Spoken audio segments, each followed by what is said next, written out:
Thomas Paine, Thomas Paine, Thomas Paine, Sam Adams, Sam Adams, Sam Adams, Benjamin Franklin, Benjamin Franklin, Benjamin Franklin.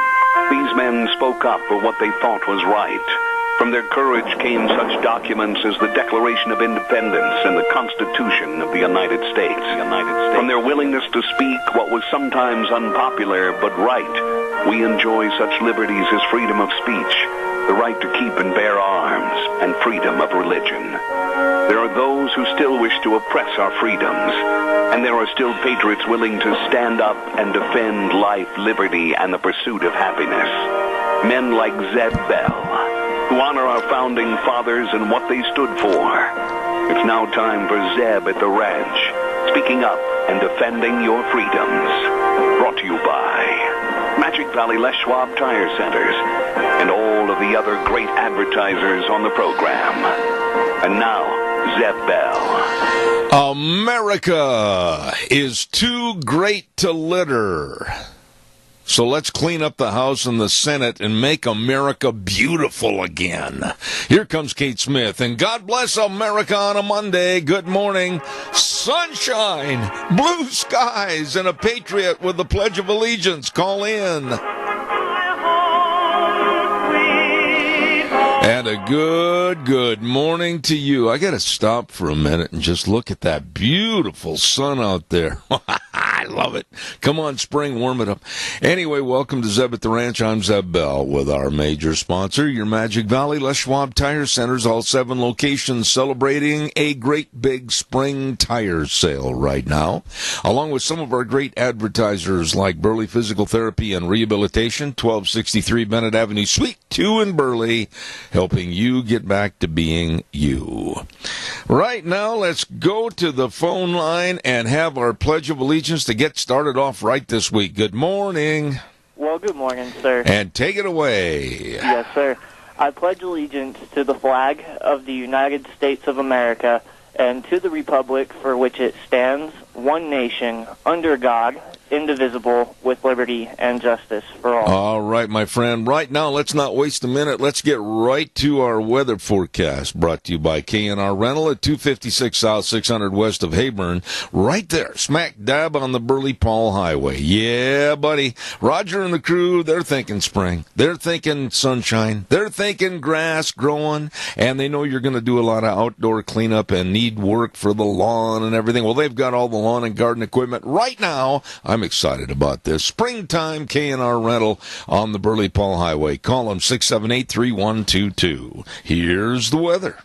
Looking like it's going to be somewhat of a decent week. Good morning for your Zeb at the Ranch weather forecast. Scotty Cameron sitting in for Gina Jameson.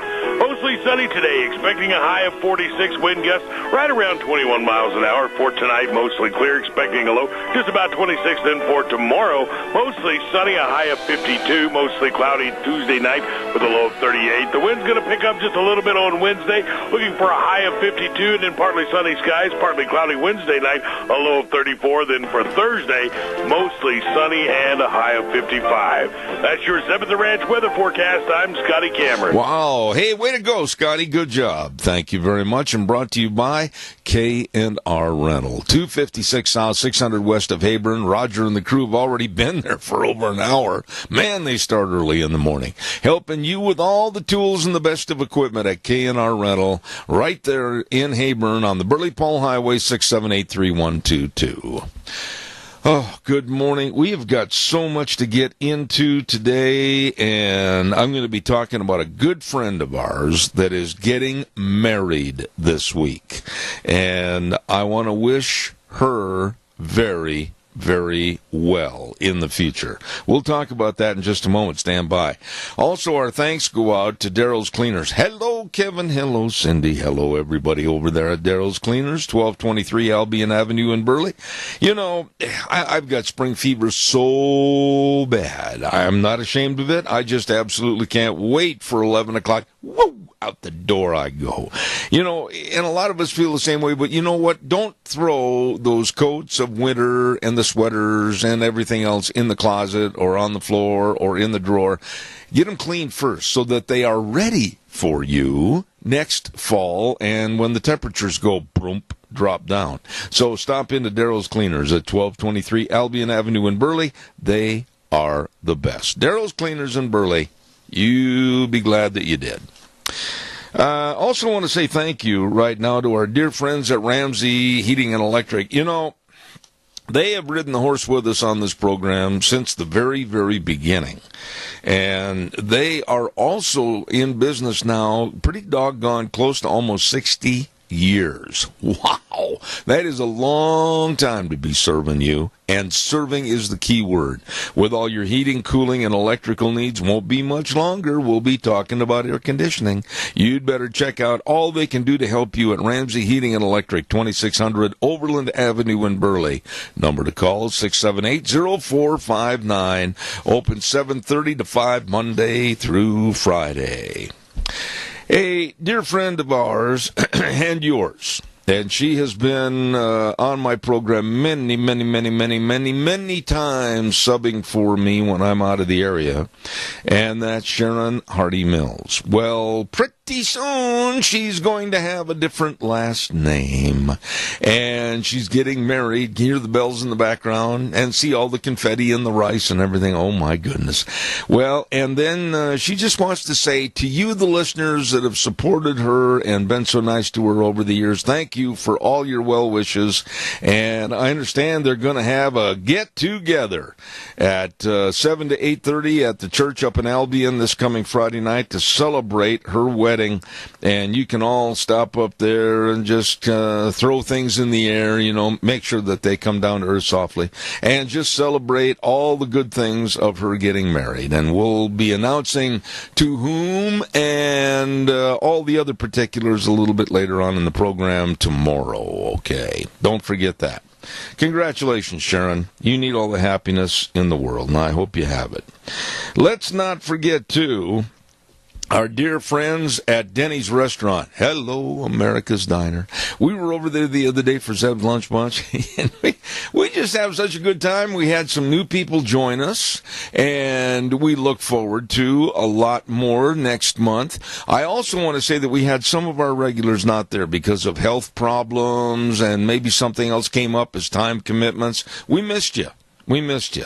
And I'll guarantee you the food great always at Denny's Restaurant, 611 North Overland in Burley. And they also have another one at 291 Pole Line Road in Twin Falls. Thomas and the whole crew, these are such nice people. Hello, Michelle. How are you over there? Nice people serving you. Great menu choices at Denny's Restaurant. America's Diner, 611 North Overland in Burley. You stop in and see them today.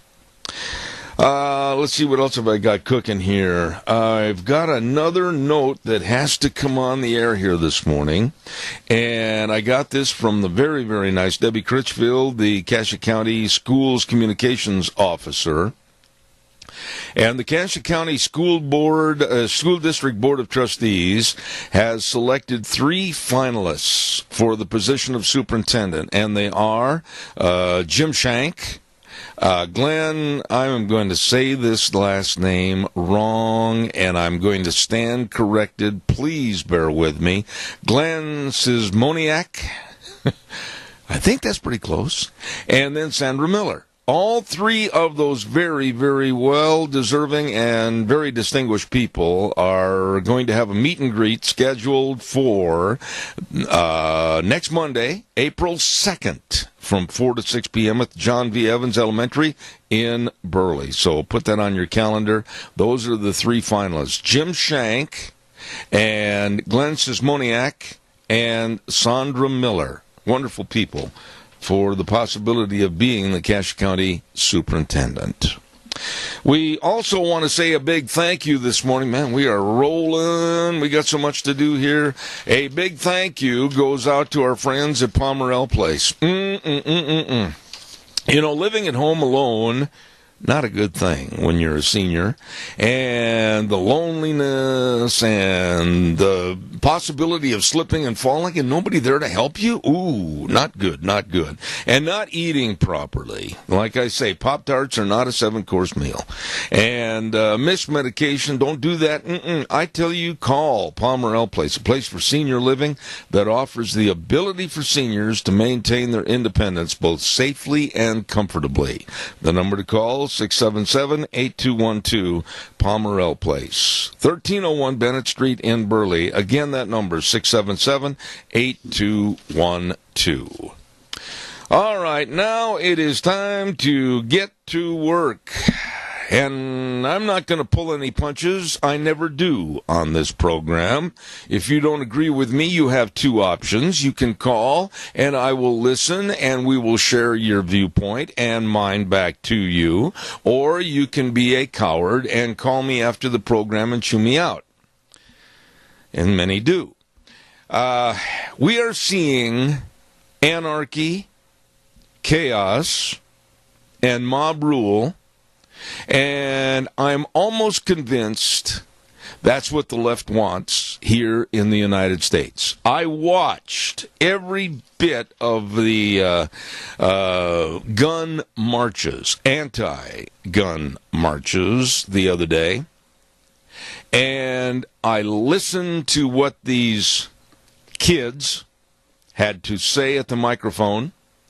I watched how it was organized. And it was organized by the left. And there is no concept of our Constitution, our rules of law, our rights afforded to us by the Constitution, and our security. Now, again, if you take deference to anything I say this morning, feel free to call 436-2244, 1-866-927-4587. These kids were trained and taught and were extremely theatrical. Now, I'm going to stop right there and say this so that you understand exactly where I'm coming from. I am not saying that these young people should not have organized and brought forth their thoughts about a fear that they have, and they have every right to feel that way, in the schools for their safety. Every single right to feel that way. And there has to be something done to ensure their security and their safety. Absolutely in favor of that. But their language took away from what they were attempting to do. And their thoughts against our Constitution and against you and me and others that are legal, law-abiding, fearing absolutely to do the best and the safest way with guns in our family and our daily lives. They took that away with their language in demanding a gun-free world. The crude language and many of the false allegations by these kids did not endear the march to me whatsoever. And again, I'm going to point out, this is purely my opinion. I'd love to hear yours. I don't think it was orchestrated or put up or set up by just the kids. In no way, shape, or form. I'm not going to buy into the 14, 15, 16, 17-year-olds coming up with the verbiage and much of what was said to denigrate the NRA, certain politicians, and you and I as legal gun owners. What these kids and their handlers did was promote hate and ignorance against innocent people that are gun owners and legal tax-paying citizens. And they kind of caused a Grand Canyon rift between the people that care about their security, the people that are sportsmen and use guns for their hobby and their avocations, whatever. And they drew a clear line in the sand and said, if you own a gun, you're a bad person. What are your thoughts on this? Give me a call, 436-2244, 1-866-927-4587. Don't be quiet on this issue. Please, I want to hear from you.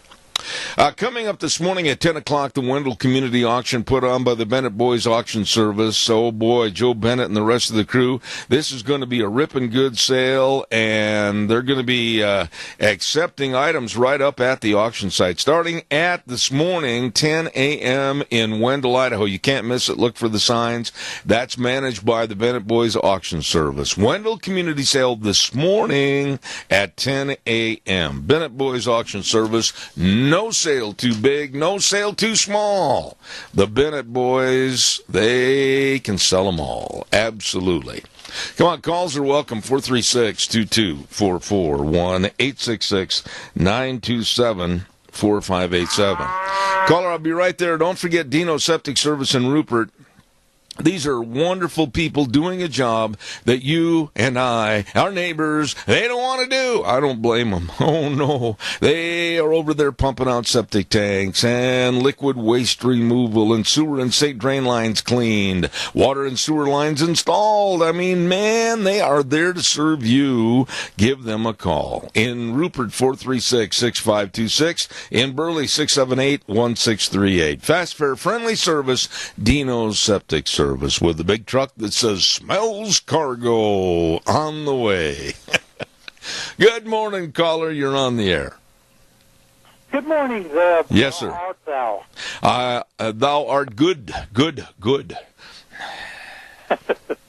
You know, the word gun control means just exactly that, a control. In other words, that's what the NRA is all about, is not letting it get out of control. Yeah.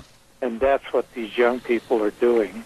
The condemnation of the youngsters up at the podium and some of their signs, they had signs like this. I wrote some down. Your hobby kills kids. And here was another one.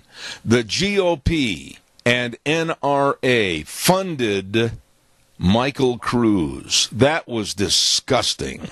And it was comments like that and placards like that that just absolutely left me with a chilled feeling. And Keith, I don't care if you agree with me or not, I will stand behind the fact that none of these kids came up with this on their own. The left and the anti-gunners, the Bloombergs, the Gabby Giffords and everything, they were in there just absolutely as the coach.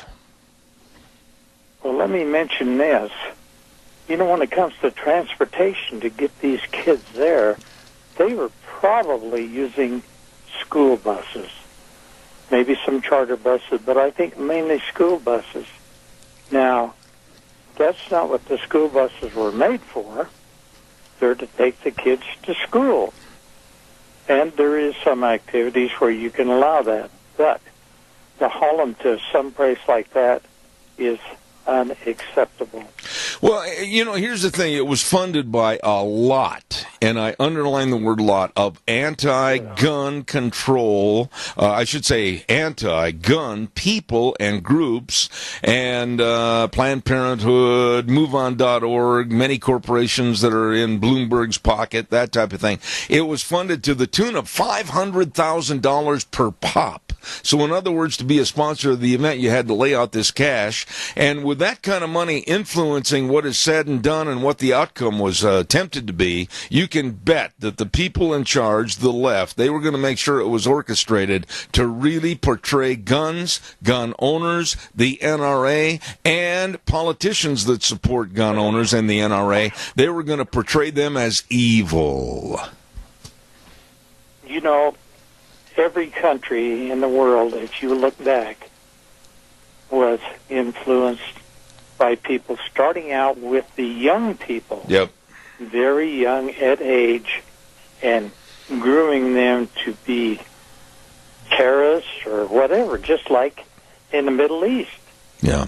They're taught from the very time they're a child to be a terrorist, to hate America. Well, and this and that. some of the things that were said, I mean, I sat there and my jaw fell down when I heard one of these so-called students say that Marco Rubio, Senator Marco Rubio, because of his support of the NRA, was a kid killer. That was disgusting. Yeah, and you know, on television they had this guy that spoke out first at that school shooting because he lost his daughter. Yeah. And his cause was to, make things better, but he did not dive into this program, and he said right on TV, this is not right. And there was something else. Yeah, there was something else said, Keith, that really bothers me. There were some of the reporters on the scene that managed to get some of these kids off of the stage and ask them very legitimate questions, and some of them were asked, do you really know what an assault weapon is? And you realize that hardly any of the kids can answer that question.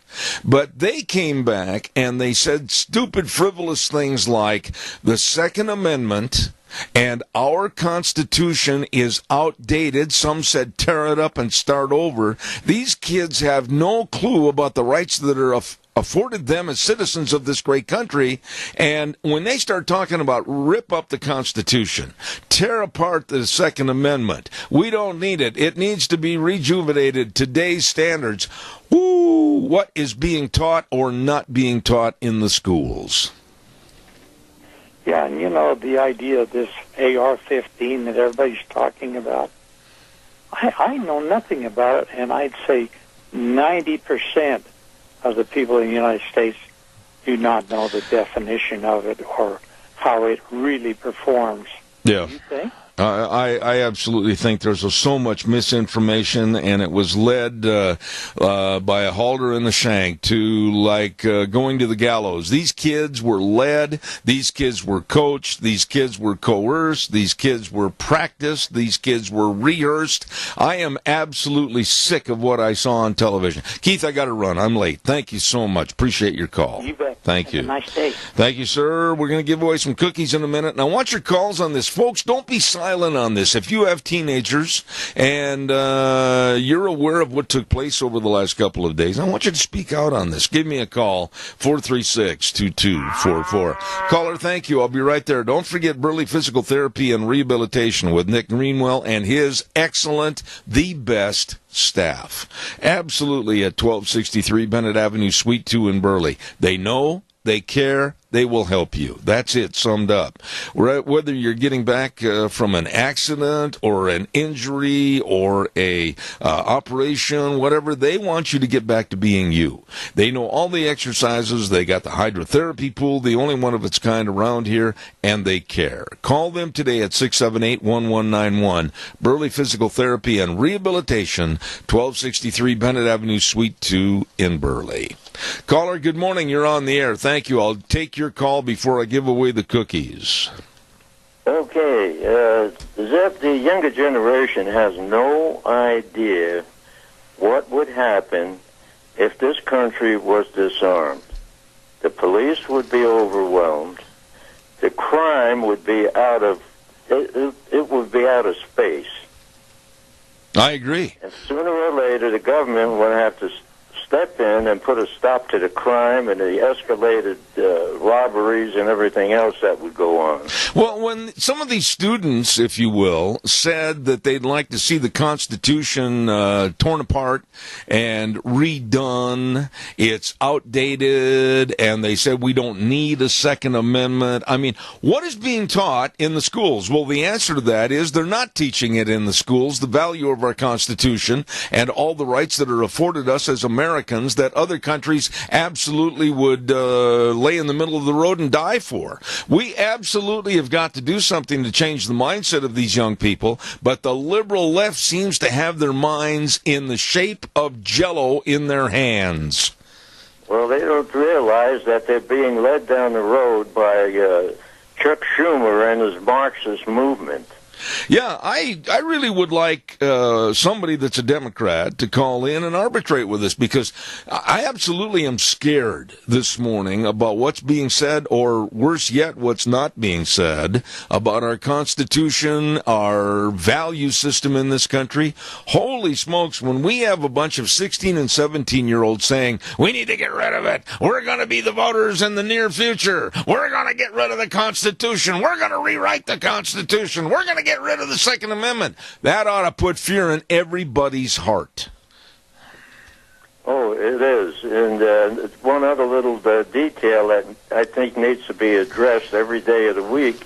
I don't want my taxes going to some school teacher that's teaching these people socialism, communism, Sharia law, and everything else. We've got to get rid of these teachers because they're just doing as much damage as Chuck Schumer is. I couldn't agree more. Absolutely. Tony, how are we coming in over there this morning? Well, your phone is okay, but there's a lot of static, and okay. I can hear another station in there. I'm going to have that addressed this week, and believe me, we will keep checking with you. I appreciate that, my dear friend. Thank you. Thank you. Okay. All right. I'm going to give away some cookies right now from Sophie's Chatterbox, 530 East Street in Rupert, right there on the square. This is for first-time callers and winners only. First-time winners, I'll say. And, of course, Sophie's Chatterbox, the very best of cookies, pies, all kinds of desserts, and they make wedding cakes, too. Oh, I've got a picture on my phone, if I can find it again, of all the different things that they make, and those wedding cakes are beautiful. Sophie's Chatterbox, 530 East Street in Rupert. Oh, my. Here's the question to win a dozen cookies to Sophie's Chatterbox. On the TV series MASH, this is an easy one this morning. On the TV series MASH, what was Radar's last name? What was Radar's last name? On the TV series MASH, and they said it many times on that program. What was Radar's last name on the TV series MASH? Quickly call me at 436-2244, 1-866-927 4587. I would love to hear from you some. Give me a call, 436-2244. What was, on the TV series MASH, Radar's last name? Caller, good morning. How are you? Good morning. I'm okay. All right, Lorna, do you know the answer? Riley. What was it again? Radar Riley. Ooh, you're so close. You're so close. You sure you don't want to put something else in there for his last name? Think about it quickly. Nothing else comes to mind. Oh, I got to give it exactly, Lorna. I really do. And you're such a dear friend, you're going to hate me for this. But you said Radar Riley, but you didn't get the full last name, so I'm going to have to go to another caller. I'm sorry. I'll buy you a cookie. I'm sorry. I understand. All right. Thank you, Lorna. Oh, she almost had it. Somebody else give me a call quickly, and tell me Radar's last name on MASH. Boy, I mean, she had it so close. She had the boot almost pulled on her foot, but it wouldn't fit. Give me a call quickly at 436-2244, 1-866-927-4587. Man, I thought that would be an easy one. Caller, good morning. You're on the air. What's the answer? Radar O'Reilly. Who is this? My name is Mac. I'm sorry, I did not hear your name, sir. Say it again, nice and loud. My name is Mac Hay, H-A-Y. H-A-Y, Mac Hay? Yes, sir. Well, you are the winner, Mr. Hay, and go into Sophie's and ask for your cookies because you are the big winner. It was Radar O'Reilly. Thank you. Good, I need to gain some weight. I'm going to munch them down. Okay. Hey, God bless you, man. Thank you. All right. I need to gain some weight. Well, I don't, but I'll share the cookies with you. Hey, the answer was Radar O'Reilly. Lorna, I felt so bad for you. I wanted to give you those cookies, but we didn't have quite the right answer. Don't forget, Airvana is defined as the ultimate level of comfort you'll achieve with the presence of a new Lennox home comfort system. And when you buy a new Lennox system at Ramsey Heating and Electric, you can get up to $1,700 in rebates. That's right. Airvana is just a great way to make you feel better. So call Ramsey Heating and Electric today at 678-0459 or go to their website, ramseysonline.com. Okay, come on, give me a call. 436-2244, 1-866-927-4587. I want to get in also this morning the omnibus bill that was signed by President Trump this last week. I wrote about it in my weekly blog, The Cow Pies and Coffee Cups. It was absolutely a disgusting, disturbing, and repulsive bill. And the Republicans should absolutely be hanging their head in shame for promoting and letting this bill go through. I very easily condemn Democrats. Well, now the tide has turned a little bit this morning, and I'm condemning the Republicans for being weak-kneed cowards that absolutely did not do what is right. They should have taken that bill and ripped it to shreds and started over and told the Democrats, we're in charge, we're in power, you go sit down, and we will come up with a bill that absolutely is going to restrict another $1.3 trillion of deficit. Caller, good morning. You're on the air. Go ahead, please. Good morning, Zeb. Yes, I am disappointed in the Republicans. If they don't get their act together, the Democrats will get back in because people won't think the Democrats can do anything. Very easily. Very easily. I was thinking on the whole gun control issue and so forth. As I've said before, is that these marches are just a knee-jerk reaction with lousy logic. But you know, the more I look at this thing, our students need to be taught government, or civics and government. They need to be taught history in the proper perspective as we used to be taught it, as, you know, taking the history of our past and all and not glossing over any of it. And they need to be taught how to deal with anger and the value of the human life. Because a lot of these shooters have gone in with a chip on their shoulder. Even this last one had a relationship with Jalen Willie, who was shot and finally died. Yeah. And what they do is, and it's not just kids, they go in and they shoot up a whole bunch of people to deal with their anger. And that just doesn't work. And there's no respect for the value of a human life. It's all about, I'm mad, so I'm going to do this. Yeah. You know, can I make a summation, Linda, because of time shortage? And I want to see if you agree with this. I don't think, in general, I am not condemning all schools, all teachers, all school districts. Please understand that.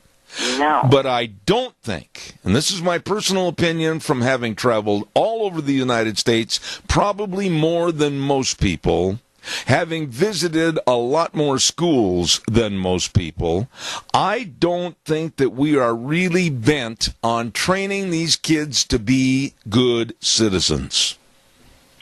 That may have been dropped more by the wayside in a lot of cases because we're worried about other things, possibly science and technology training and so forth, reading, etc. But there is that was another facet of our school training with civics and government and history. Absolutely. That we're really taught in the perspective of what had happened in the past. Well, let me ask you something, Linda. A Western Civ teacher in college that said, if we don't know our past, we won't know where we've been, and we won't know where we're going. That's and we're exactly going to right. repeat the mistakes again. Absolutely. Let me ask you something. As a very, very professional voice and a voice of reason, and I know you really sit and think things out.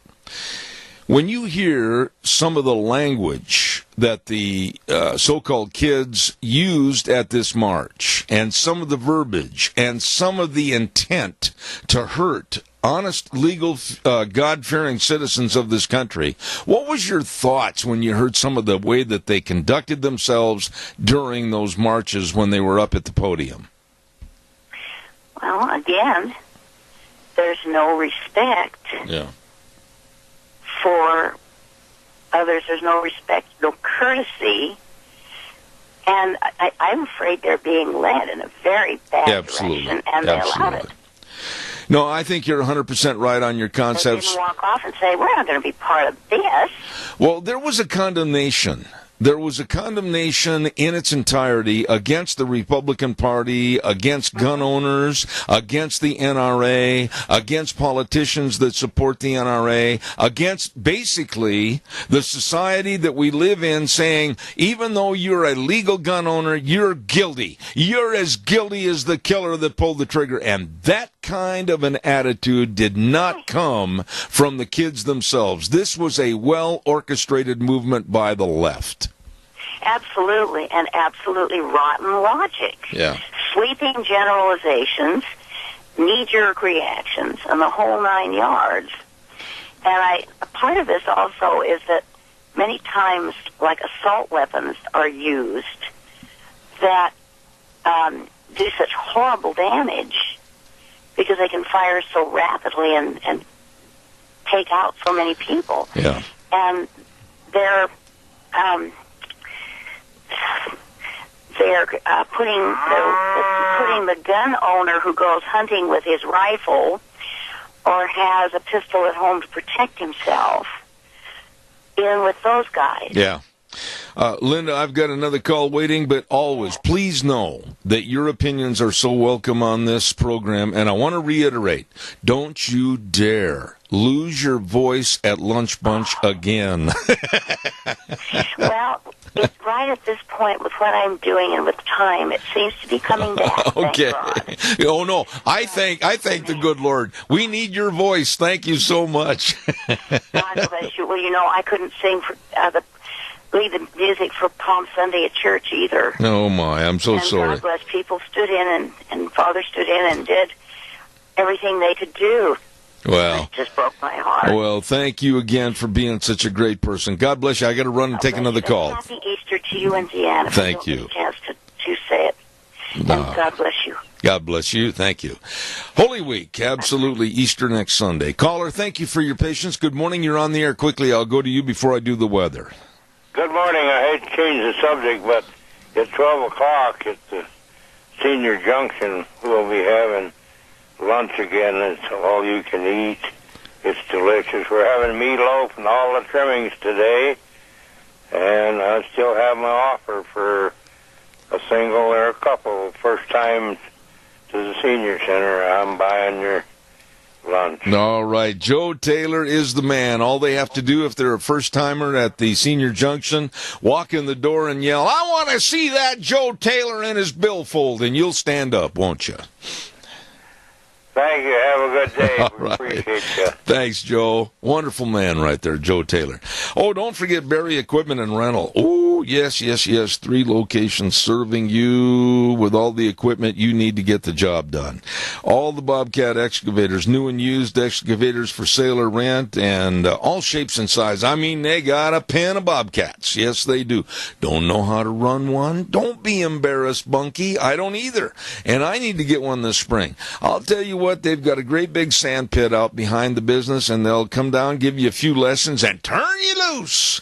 Don't forget Barry Equipment and Rental, 159 West Highway 30 in Burley, with one at 465 Addison Avenue West in Twin Falls with Eli, and the Napa location. Equipment rentals, retail equipment sales, Barry Equipment and Rental. The very best. You get a hold of them today.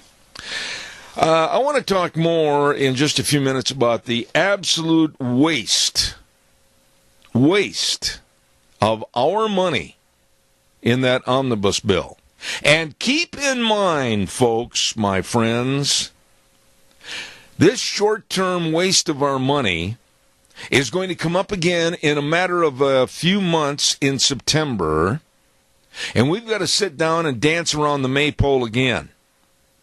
And I hope, and I leave this with you to mull and chew on, the Republicans start growing a spine instead of acting like cowards. Calls welcome, 436-2244, 1-866-927-4587. I want to urge you that if you need hearing help, and your hearing is diminished, and you're noticing that maybe you may have a ringing in the ears, which is called tinnitus, and other problems with your hearing, I say trust your hearing to the doctors, Dr. Pickup and Dr. Mitchell at Mount Harrison Audiology and Hearing Aids, right behind the Minidoka Hospital, across from the emergency room. Number to call to make an appointment, 312-0957. 312-0957. They bring us the weather, and here's Scotty. Looking like it's going to be somewhat of a decent week. Good morning for your 7th Ranch weather forecast. Scotty Cameron sitting in for Gina Jameson. Mostly sunny today, expecting a high of 46, wind gusts right around 21 miles an hour. For tonight, mostly clear, expecting a low just about 26. Then for tomorrow, mostly sunny, a high of 52, mostly cloudy Tuesday night with a low of 38. The wind's going to pick up just a little bit on Wednesday, looking for a high of 52, and then partly sunny skies, partly cloudy Wednesday night, a low of 34. Then for Thursday, mostly sunny and a high of 55. That's your 7th Ranch weather forecast. I'm Scotty Cameron. I'm telling you to trust your hearing health to two wonderful people, two great doctors, Dr. Pickup and Dr. Mitchell at Mount Harrison Audiology and Hearing Aids. And again, that number, I urge you to call for a hearing screening, 312-0957. They bring you the weather, and thank you very much. All right, give me a call, 436-2244, 1-866-927-4587. The lack of leadership by the Republicans absolutely, I think, is going to hurt them in the midterms coming up in a matter of months. I do. I feel that way. There was a refunding for Planned Parenthood and sanctuary cities. Why? Why are we giving money, your money and my money, to Planned Parenthood so they can kill babies? Why are we giving money to sanctuary cities so they can create safe havens for felonious aliens that should be locked up or thrown out of the country? Why? Why are we giving our tax dollars to these types of organizations and vile interests? Why didn't the Republicans say no? Why didn't the Republicans say no? You know, we talk about draining the swamp, and I mentioned in my blog last week, no, we shouldn't drain it. We should stock it with alligators and piranhas to get rid of these absolutely worthless politicians that tell us one thing and absolutely do another, or don't do anything at all. I will never on this program, never take one side and one side only. I think right now this morning I am so mad at the Republicans for not having any sand to stand up and do what is right and fight for what's right, and also to back up what they said they were going to do if they got in office. Caller, good morning. You're on the air. Good morning, Zeb. You know, I noticed on the news this morning this one small city in California, Los Alamitos or something like that. Yes, it's Los Alamitos, yes. 11,000. Yeah. They're speaking out about this sanctuary city. Yeah. And I think they're going to have a real ripple there before it's over with. Well, they already are. And the fact is that not only Los Alamitos, but other cities are looking at what Los Alamitos did to have the backbone and the spine to tell Governor Jerry Brown of California that you are wrong, you always have been wrong, and we should have never appointed you as governor of this state. Others are standing up, and finally some common sense is starting to ripple through the state of California. Yeah, and the thing that's really admirable about this guy that spoke out for Los Alamitos is just a member of the city council. He's not the chairman or anybody special, just one of the citizens that are speaking out about it because they want to protect their families. Well, there's been mayors of other towns, including Los Alamitos, and city council members stand up and say, this isn't right. All we're doing by having sanctuary cities and the support of sanctuary cities is creating an anarchy and chaos effect across the United States that sooner or later will jump from California, maybe to go to Alabama, then maybe to go to Wisconsin, then maybe to go to Massachusetts. We don't need the divide and the dissension against our government, our Constitution, and legal means in this country that people want to subvert. Keith, I am fighting mad about what's going on here. I am too, and it's going to come to us if we're not careful. Absolutely. Absolutely. I absolutely can't understand why the Republicans did not stand up and say to that omnibus spending bill, throw it in the garbage. And they put Donald Trump in a really precarious situation right there. They gave him the money that he wanted and he promised for the increase in military spending to put us on the safe side instead of where Obama had put us. And he was absolutely caught in a catch-up situation. I'm going to catch you here, I'm going to catch you there. But he had to sign it to get the money for the military, and I absolutely abhor what the Republicans did by not standing up and saying, no, rewrite it, we're not going to pass this, shut the government down. And remember, you caused it, but they didn't do that. They didn't have the guts. How did Mike Simpson vote on that? I'm not going to get into personal votes on this at all. I don't know how he voted. I'm assuming that he voted in response and in a yes, but I would have said absolutely not. I'm going to start calling some of these politicians on the program and asking why they vote the way they did. And some will say, oh, well, we had to get this passed because of a fear of a government shutdown. Wait a minute, Keith, really? Answer this quickly and be real brief about it. What would it have hurt Keith Cottom and Nancy Cottom had they shut the government down for a few days to rewrite the spending bill that they're going to have to address again in September? Really, what good came of this? Well, it wouldn't affect me one bit, except I have family, and it will affect my family. Well, wait a minute. They're going to have to address the same thing in less than 6 months, Keith. Why didn't they do it right the first time? Because they want their own way, and it's the only way. There you go. All right. God bless you, man. Say hello to your lovely wife. Thank you. Thank you. I just don't understand why we have to revisit the House of Horrors all the time. They've got to do this whole mess again in September. And mark my words, they'll probably wait till about 48 hours before this thing comes up, and they'll go, oh, golly, I guess we better get something done. We'll just pass another 2,232-page bill and increase the deficit another $1 trillion. Good heavens. Where's the spine? I'm in a bad mood this morning, I guess. Hey, don't forget, big spring tire sale going on at your Magic Valley Les Schwab Tire Centers, all 7 locations serving you. That's right, serving you. With tires that you're going to need for the big driving time this spring and summer. Oh, yeah. They've got them. Like for your cars, the Eclipse tire. All-season traction, advanced tread design on sale. Starting at just $61.97.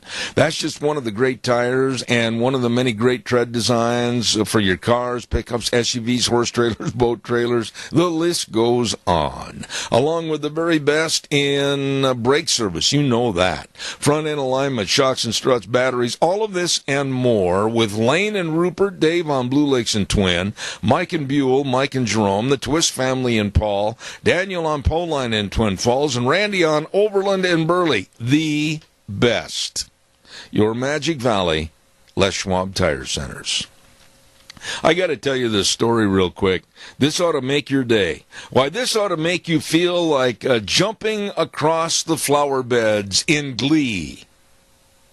Barack Obama wants to clone himself and maybe have 1 million more people like him.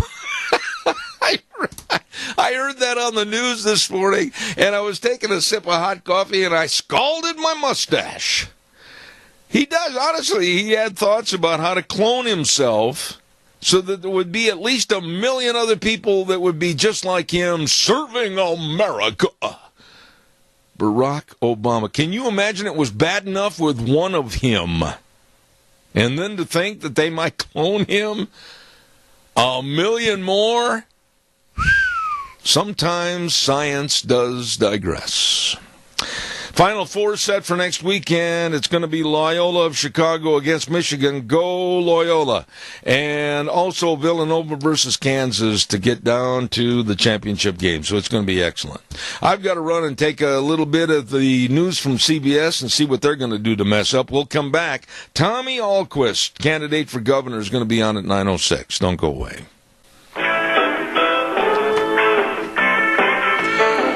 Good morning. We're going to get right into it for this hour. Zeb at the Ranch, good morning. Brought to you by our major sponsor, your Magic Valley Les Schwab Tire Centers, all 7 locations with a huge, big spring tire sale going on right now. And also some of our great advertisers like Burley Physical Therapy and Rehabilitation at 1263 Bennett Avenue, Suite 2 in Burley, helping you get back to being you. Right now, we're going to take care of paying some bills. Here's our good friends with Western Waste Services. From the canyons of the Snake River and all across southern Idaho, we're always at your disposal. Western Waste Services, we care about our community, our resources, and this great land. Western Waste Services is lending a hand, always at your disposal. Western Waste Services. Oh, if you need a dumpster for that spring cleanup, I don't blame you. I could use about a dozen of them. Clean this office up. My goodness, they've got dumpsters in all kinds of different sizes for you. Call Western Waste Services. Tell them what you need. They'll bring it out. You fill it up. They'll come and get it. Western Waste Services, 734-6969, the number to call. And remember this, they are always at your disposal. Want to also remind you, too, about what's going on with Lennox and Ramsey Heating and Electric. Don't forget Airvana, defined as the ultimate level of comfort you'll achieve with the presence of a new Lennox home comfort system. And you could possibly get up to $1,700 in rebates. Airvana, just another great way to make you feel better. Call Ramsey Heating and Electric today at 678-0459 or go to their website, ramseysonline.com. And real quick, before we go to our guest, I know he's chomping on the bit, we want to remind everybody about our friends at Hanson Mortuary, 710 6th Street in Rupert, with our dear friend Joel Heward, the manager, his family, and his staff. Always serving you and your family with the highest ethical standards with unquestioned integrity. Have questions? Please call 436-5636. That number again, Hanson Mortuary in Rupert, 436-5636. And Joel Heward also serving you and your family at Morrison Payne Funeral Home on East Main in Burley. Right now, ladies and gentlemen, we're not going to interrupt our train of thought, at least not derail mine. We're going to have one of the candidates for governor for the state of Idaho, Mr. Tommy Ahlquist. Good morning, sir. How are you? Good morning. Great to be with you. Thank you, sir. And Mr. Ahlquist, for those that do not know you, that haven't had the chance to listen to you, give us a little brief history about who Tommy Ahlquist is and why Do you want to jump into a big puddle of water and become governor? It is a big puddle of water. Well, I'm an emergency room doctor by training and practiced medicine for 18 years. I've seen over 40,000 patients in emergency rooms around Idaho and love that part of my life. I'm also a business guy. I own several businesses that have been very successful in the state. And one of them's a development company where we've invested a lot of money and done a lot of great projects in the state. And I've been able to bump up against government in a lot of those ways. And a few years ago started getting people recruiting me, saying with your leadership and your unique qualifications, we certainly have challenges in healthcare and a lot of other things that this state needs. And so I'm very excited to be in the race. We've been hard at it for 14 months around this state, really just meeting the people. I wanted to hear from myself what was going on in education and business development and healthcare. And it's been an amazing experience. I can't wait to get at it, though, here and try to bring some new ideas and a fresh approach to government in Idaho. I think we desperately need that. You know, Mr. Ahlquist, I'll say this. I admire your tenacity for jumping right into the top spot. I mean, a lot of people start out with a city council bid, maybe a county commissioner, then maybe a representative or a senator. But, boy, you're going right after the governorship. Why do you think you're qualified? Well, you know, I don't talk a lot about all the community service I've done as well, but I've been very, very involved in almost every board you can imagine and trying to make a difference from the outside for decades.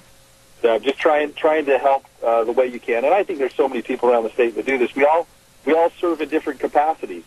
And I served in the ER and served in business world and then in nonprofit world trying to make a difference. The one difference about the governor role and why it's so appealing to me is you get to come right in with your people, your team, and work with a good legislature and try to make a difference. I also remind people that it's not that unusual. 8 of the last 14 Republican governors of the United States of America have had no political experience. They've jumped right in and brought real-world solutions. They've put people over politics instead of politics over people, like happens so much with our career politicians. And when I've interviewed them before this race, they're doing just fine. So I don't think our founding fathers ever thought that it could only be career politicians that could come in and do this. Absolutely. Guys like me that have some real world experience that will look at things differently, and that's a good thing, Zeb, to come in and look at things differently with a fresh set of eyes and really bring in that real world leadership that I think we desperately need. All right, let me ask you some of the categories of where you think you could do a good job for the state of Idaho. One is Idaho's healthcare gap. Explain what it is in your words and what you think you can do to curb it. Well, I love talking about this because we need conservative solutions to healthcare. We desperately do, but when you listen to politicians, these career politicians, they're actually talking about the wrong thing. Certainly, if you want socialized medicine in the United States of America, and you want Medicaid for everyone, and you want to continue to throw money at this system that's completely broken, that is certainly one way you could go about that, and that's how our current politicians are going about it. But there's plenty of money, Zeb, to take care of our people. We have gone away from being a primary care-centric delivery system to a hospital-centric delivery system. My goodness, there's no transparency on anywhere in medicine. People don't even know what it costs to deliver care, and certainly patients are left in the dark. And the joke has been on the American people too long, on the people in Idaho too long. We need someone that will come in and actually start talking about the right things, which are, how do we reform Medicaid, not expand Medicaid, so that there's more personal accountability? How do we reform our insurance industry so that we actually are able to make choices based on cost? Totally possible. How do we use our high-risk pool to take care of the sickest Idahoans, to keep them healthy, give them primary care in a medical home so that they can have the medications that they need? And then lastly, I promise transparency in medicine, because most people, if given the data so they knew what cost and quality was around them, would make choices that are very different than they do now.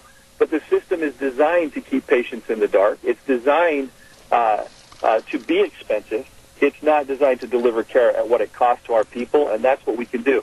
Won't it be great if in a few years we can have everyone talking about Idaho and how we solved our problems in healthcare in a conservative way and set an example for the rest of the United States. That's totally possible here. Isn't there, though, many people that have looked at Idaho in the last year to 14 months at least and said, thank goodness Idaho had the number one idea to combat Obamacare, number one in the nation? I mean, how would you respond to that? We must be doing something right here in the state of Idaho. Well, I think what you just said, I don't know what you're talking about. I mean, if you're talking about the current administration, they're the ones that brought the federal government into the state with the exchange. I mean, they embraced the exchange. They're actually trying to expand Medicaid right now. They brought it up twice this last session. So somehow to have this dual executive order be some pushback on Obamacare, that's a political stunt. That's not a real solution. In the same breath, they're expanding Medicaid, and they're the ones that brought the exchange. So no, what we're talking about is completely different than what the current administration is doing, and we need that change. All right. And one quick thought on that. What about the reform actually of welfare and Medicaid because of many people taking and abusing the system and becoming leeches on the system? This has all got to be cleaned up somehow. Well, you're exactly right, and the problem is you've got the same old status quo as long as you can remember. Health and welfare, the entire thing, if you look how much money and tax money we spend and put into a system that's broken, we need a fresh look at this. And so we started this by, why does a guy like me think I can come in and make a difference? It's because I come from that real world that sees the problem. When you have career politicians leading, Zeb, it just doesn't ever happen. Nothing changes. And why? Because they're part of they can't be a solution to a problem that they've been part of causing, right? That doesn't fit. That's why you need term limits. That's why you need fresh looks at these things. That's why you need someone to come in and actually take a fresh look at budgets and agencies and how things work in the real world. I think it will be a welcome change, and that's certainly what we're feeling around the state. People are ready for this. I think what you just said is absolutely true because of what we saw last week with the omnibus bill. Everybody just jumped on the bandwagon, and actually it was absolutely a waste of money, $1.3 trillion to put us further in debt. And that's what the Republicans and many with no backbone have pushed us into. Well, and I agree with you. And here's the problem we've got in America. There's certainly a leftist socialist movement out there. This idea that we could just give Medicaid to everyone and destroy our country with socialized medicine, that comes from the left. But the other side of this is the Republican side. You've got big business, big money, lobbyists, special interest groups at the national level and at the state level, and that's the attack from the right. So we're attacked from both sides, and I think that's what President Trump's up against, right? He's up against both parties. And I think that there's a lot of that here in our state. Now, in our state, we are very much a one-party state in a lot of ways. But that big business and looking out for themselves is certainly here. And we need to get into to government in Boise and start making every single decision based on what's best for the family, the people, the hardworking people and small businesses in this state. And if we do that in healthcare and education and in every aspect, every decision we make, that's who we represent. We'll do just fine, and we'll solve our problems with really conservative solutions. And be an example for the rest of the United States. We can absolutely lead from Idaho. You mentioned education, and I know that I have information in front of me, your blueprint of what you'd like, and you said demand excellence in our schools. What do you think needs to be changed to give more priority to education in the state of Idaho? Well, first of all, we need a new paradigm, right? I mean, we're so far behind. We're 20 years behind. We need to modernize our system. But here's our current... when I started this, I probably could have listened to people from the top of this pyramid and had them tell me what they thought was wrong, but I wanted to listen at the grassroots level. So we've done our homework this last year. We've toured and visited a majority of our school districts, over 80 school districts around the state of Idaho, talked to parents, teachers, principals, superintendents, and asked them how's it going and what they thought. And here's my summary after a year. I think we have fundamental changes we need to make at the top. How the State Board of Education interacts with the Department of Education. Absolutely essential, so there's clear accountability there. We need to get as much pay as we can to our teachers and not ignore the fact that you can go across the border and make $12,000 to $18,000 more a year. But it's not just underpaying our teachers. We also have fatigued them with no student left behind and Common Core and the latest regulations du jour that come out of Boise that hit these local school districts. So they're underpaid, they're fatigued, and then who do we blame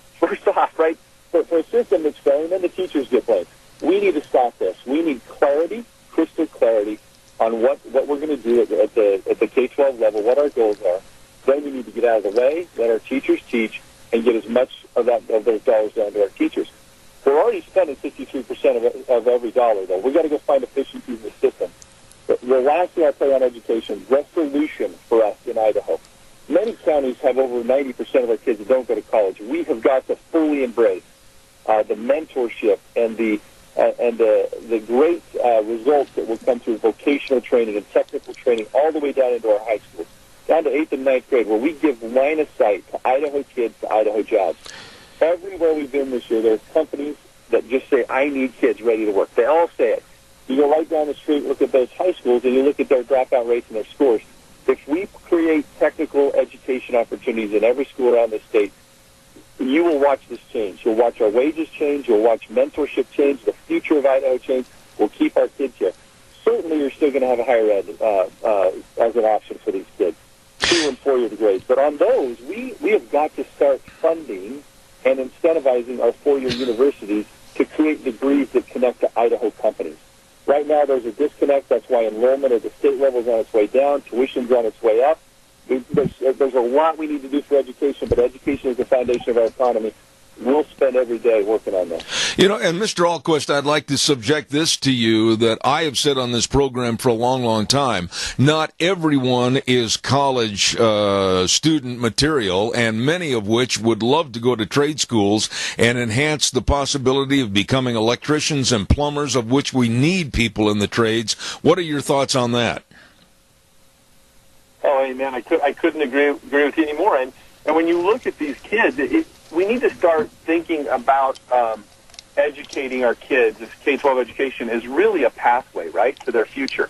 Showing them with mentorship a job, like you just mentioned in the trades, that a lot of these kids will be able to apply what they learn.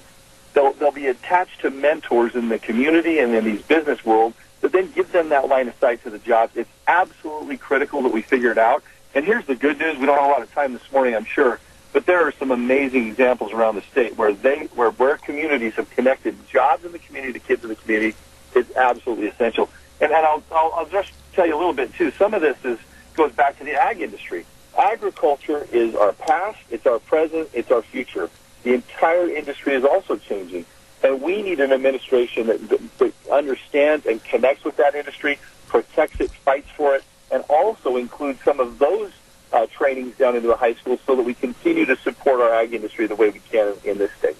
You know, one issue that I'd like you to address quickly, if you would, Mr. Ahlquist. Last weekend, we watched the anti-gun marches by the students across the country, and many of which stood at podiums and condemned the Second Amendment and said the Constitution was an old piece of material that needs to be rewritten.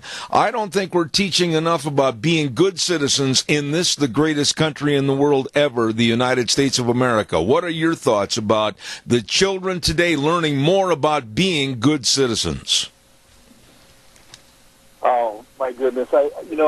Government can't be the solution to everything. And if you look at the moral fabric of our country, the attack on families, the ripping out of God out of everything in our lives, all this gender equality discussion, and then a lot of this misguided attacks on our Constitution and the things that make us great as a country, we need to stand up proud, and Idaho can do that. We need to protect our Second Amendment rights. We need to articulate as conservatives what the real issues are. Because that's the problem we have, is we don't have the right leadership counterbalancing this social attack and this gun-grabbing lobby. They want to make it about the guns. I go back to an analogy in the emergency room, that you walk in a room and you might feel really good treating someone's symptoms. That might make you feel good as a doctor, but what's the underlying disease? What's causing those symptoms? And you don't hear anyone talking about that. You've got a hypocritical left, Hollywood, that glamorizes violence.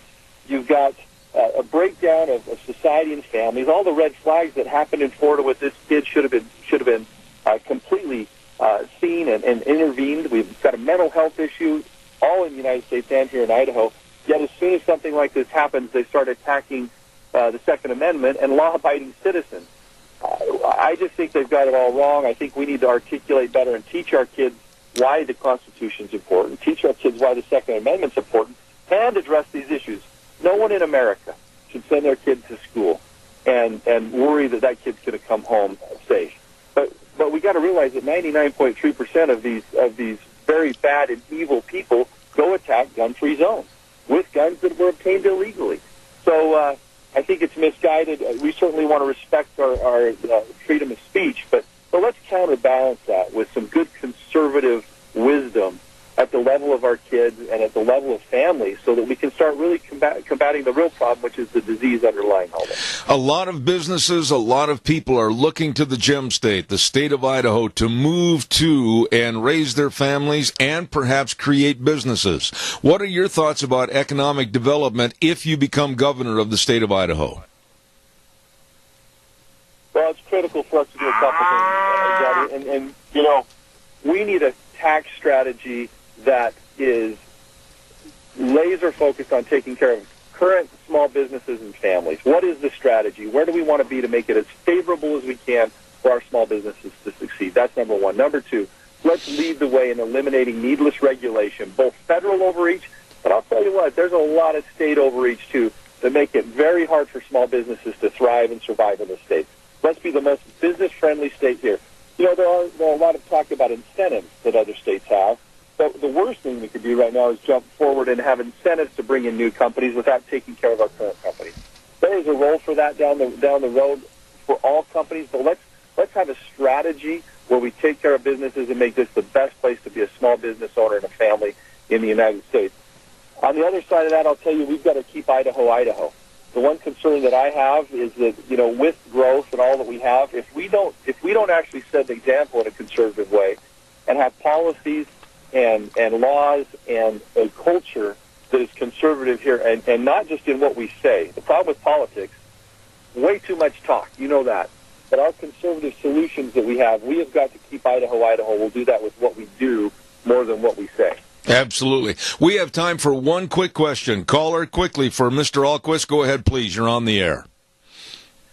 Well, you know, Tommy, you're running some negative ads against Labrador and Little, at least ways I think you're running them, and I think that personally, they may be true, but I just would think that listening to you right now, I feel way better than hearing the negative, and I realize that's the way politics are, that maybe you ought to rethink that and just approach everything from a positive standpoint.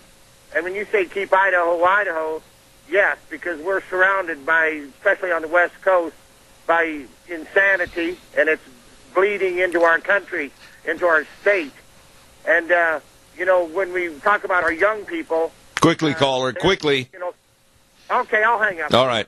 Respond to that, Tommy. I'm almost out of time for this segment. Go ahead. Yeah, let me just answer that real quickly. I certainly appreciate the caller. I understand his perspective on what he's thinking about these negative ads. But let me tell you, as an outsider, as the guy coming into this race against two absolute career politicians, I have been attacked for months, non-stop attacks. So I don't see these ads as negative, considering I've been attacked for months by these guys. We're laying out our record, and they've got negative stuff out there, too. They have for months and months and months. Some people in Idaho may not have seen that yet, or is coming, and unfortunately, it's part of this. But these guys have records too as career politicians. I have my record. If you notice on the stump, and when we're out there, we're very positive. Most of our ads have been very, very positive. These guys have records, and they're going to be exposed in the coming months, and then people can make their decision. Unfortunately, and I hate this too, I didn't know how negative it was when I got in, but boy. We're going to have to set the record straight and then let the people decide, and it's unfortunate that it's that way, but that's politics. I want to say thank you to Tommy Ahlquist for coming on our program this morning. He is running for the governor position of the state of Idaho. Tommy, I thank you very much. I wish you'd come back in the future. We had more time. Half hour goes very fast. Tommy Ahlquist, the best to you, running for governor. Thank you very, very much. We'll talk to you soon. Thank you. There you have it, ladies and gentlemen, one of the people running for governor for the state of Idaho.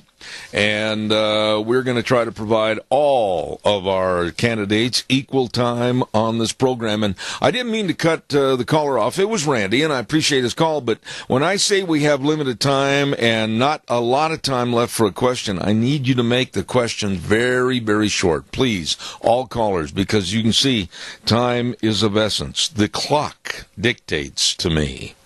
Don't forget our friends at Lee's Furniture, Floors, and More, 459 Overland and Burley with Jeff and the whole crew. My goodness sakes, they've got it all for spring spruce up. Yes, sirree. You need a new recliner? They've got them. You need a new sofa or love seat? They've got them. Need a new bedroom set or maybe a new dining room set? They've got them at Lee's Furniture, Floors, and More. Or maybe you need new carpeting. Oh, my goodness, they've got everything for you to choose from. Lee's Furniture, Floors, and More, 459 Overland and Burley with a spring spruce-up time. You stop in and see them today. Also want to remind you, we're going to be going to Frosty Wooldridge here in just a few moments. Stand by. Ark Animal Hospital at 750 21st Street near Connection Credit Union in Hayburn. Number to call, 678-1177. They do have the warm hearts for the cold noses. Do not forget to get your dogs and puppies vaccinated against that parvovirus. Oh, it's dangerous. Make sure you get them vaccinated and have them lead a healthy and very fun life with you as their puppy dogs. And I urge you to get a hold of them today at 678-1177. Ark Animal Hospital, a mixed animal practice, meaning big or small. They love them all. They take care of them all. At Ark Animal Hospital, 678-1177. And real fast, I want to remind everybody about Let's Ride. Don't forget these wonderful people at 270 Highway 24 between Rupert and the World. Oh, my goodness, they're open Monday through Friday, 9 to 6, Saturdays, 9 to 4. And they've got all the four-wheelers, all the side-by-sides. You step into that showroom floor, and you're going to say, this is right. This is where the fun is sold. I've had this cough for a couple of days. I whistle and bring the cough on. Don't forget, they've got an outstanding accessory department and the best doggone service department around. Let's Ride, 270 Highway 24, between Rupert and the World. It is true. This is where the fun is sold. And right now, we're going to go to a gentleman that absolutely knows what's going on around the country. And Wheels, did you have something to say? I was just going to let you know, sir, that I haven't had him call in yet. We better hope that he calls in shortly. I will give you a number to call him real quick, okay? All right. Are you ready? 303-666-6186. Call right away, would you please? Will do. All right, thank you. We're waiting for Frosty Wooldridge to get on our program this morning, and he will be coming up in just a moment, hopefully, if he hasn't attempted to call already. And I'll take some of your calls, too, at 436-2244, 1-866-927-4587.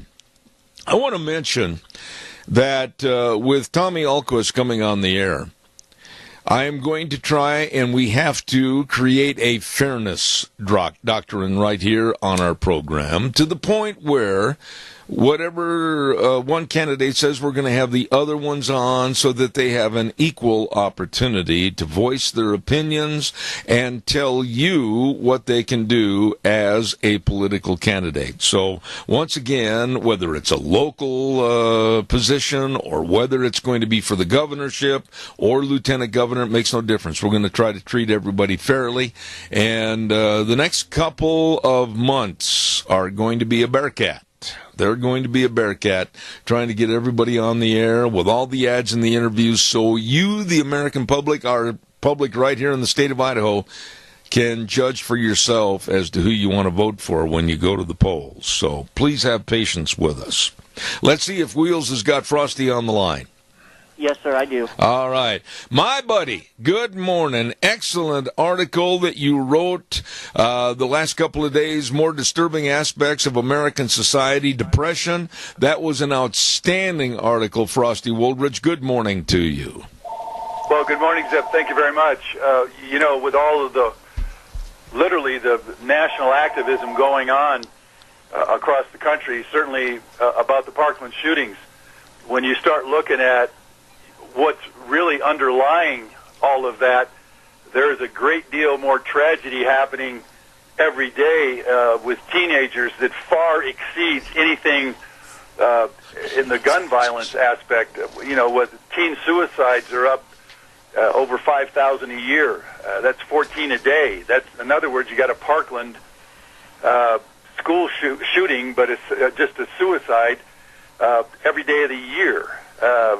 This is extraordinary, and why aren't they demonstrating about that? And of course, everybody knows just last year there were 42,000 opioid drug deaths in this country, and nobody is stopping the big pharma from distributing all of this fentanyl and all these opiate drugs. So I think the conversation needs to go a whole lot further than just the Parkland shootings and everybody marching on Washington when guns don't do anywhere near the kind of killing that depression and suicides and texting and you go right on down the line, and certainly opioid deaths. Let me ask you, Frosty, and I've always found you over the many, many years that we've been friends, I've always found you to be very bluntly honest, and yet we can share different opinions and still be friends. What were your thoughts when you watched and or listened to the verbiage from these students when they stood up at the podium? They condemned our Constitution. They condemned our Second Amendment. They made legal gun owners like myself, and also I'm a member of the NRA. They made us to be the illegals or the not wanteds in society, and I thought it was nothing but an orchestration by the left to lead these children in front of the cameras and get their point across for complete gun control. What are your thoughts? Totally correct. What this entire movement, certainly pushed by the left, is trying to do is bring the emotions into the arena where facts and a reality check will completely neutralize all of those emotions. And they're using those emotions to take away the most important amendment. You know, the first two amendments are the two most important amendments that allow everything else to occur in our country. That's freedom of speech and the freedom to own a firearm to protect yourself and your family. At no time should that ever be taken away from the American people, because Hitler did it, Mao Zedong did it, Stalin did it. You go right on down the line. When the people of any country do not have the means to defend themselves against the government, and that means the U.S. government, when you have such charlatans, whether it's a Joe Biden or certainly a Hillary Clinton or certainly a Barack Obama, become the leaders of our country wherever they are, we have to protect ourselves from them, because we now know that they're fraudulent leaders, that they had something to grind against the American people. And so we need to protect ourselves, and we need the arms to protect ourselves. And that's why the First and Second Amendments are right up there, number 1 and number 2. And just like you, I'm going to stand by them. I've been a member of NRA myself, and I'm going to stand by the fact that we need to protect ourselves against government intrusion, and certainly against those who would do a harm to our children, our families, and even our communities. One thing that needs to be brought out, and you wrote about this in this excellent piece, but nobody really is addressing the lack of mental capabilities that most all of these shooters have had, whether it was the Denver shooting, whether it was the one in Connecticut, whether it was this horrific shooting in Florida. All of them, and I'm not trying to synopsize everybody into a lump sum, understand that, but almost all of them have displayed that they had mental problems, mental issues. They were outcast from society. Okay, looking at that, Frosty, why does that side, the left side, take that issue and say everybody that's a legal gun owner is wrong and they're going to kill our kids? This is insane, the way they're approaching this problem. Well, it certainly is, because if you notice, there's nobody in the NRA that's going around shooting a bunch of people. There's no hunters in Wisconsin or in Minnesota or Michigan or Ohio or any of the states, Montana, Idaho. We're not going around shooting people. We're shooting deer. We're shooting, to bring home some venison for our families. But the NRA and all of the members of the NRA, I don't think there is one shooting of an NRA member who's ever shot anybody. And so the reality is that we got a mental health problem, and we've got all of the, as I talk about in this column, we've got bullying in schools, and so often if you don't deal with the bullying and those who get bullied at some point these days because of what they see on the violent video games, what they see on the violent TV violence of, Criminal Minds, NCIS, there's shootings every week on those programs, or you look at what's happening in WrestleMania, if you will. WrestleMania, there's violence every night. Yeah. Certainly on the movies with, The Rock, Dwayne Johnson goes around blatantly killing people left and right. You're seeing all of this violence put on the screen, shown to all of these kids. And so they see that as the way to solve their problem. And so what we really need is much more astute counselors. We need to make sure there's no bullying in these schools, because these kids are obviously seeing the violence playing out across the media here in this country, and if they get bullied enough, they're going to plot their revenge.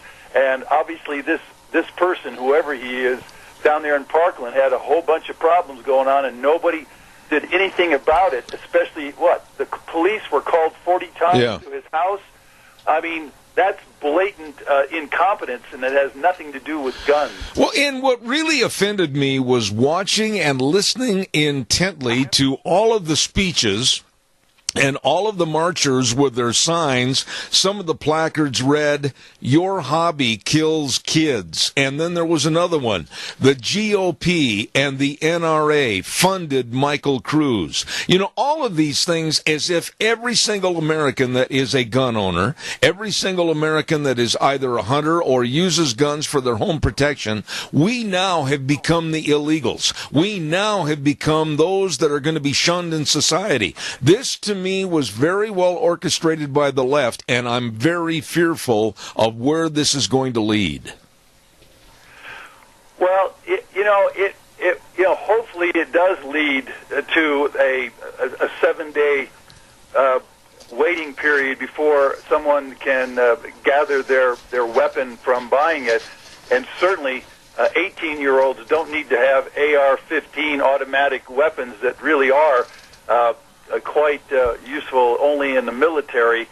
So I think there's some positive things that can come out of that, and that is a waiting period to have a complete background check, and that every state has to have a complete filing and computer system to make sure that no one that is unqualified or certainly mentally unstable gets a weapon in their hands.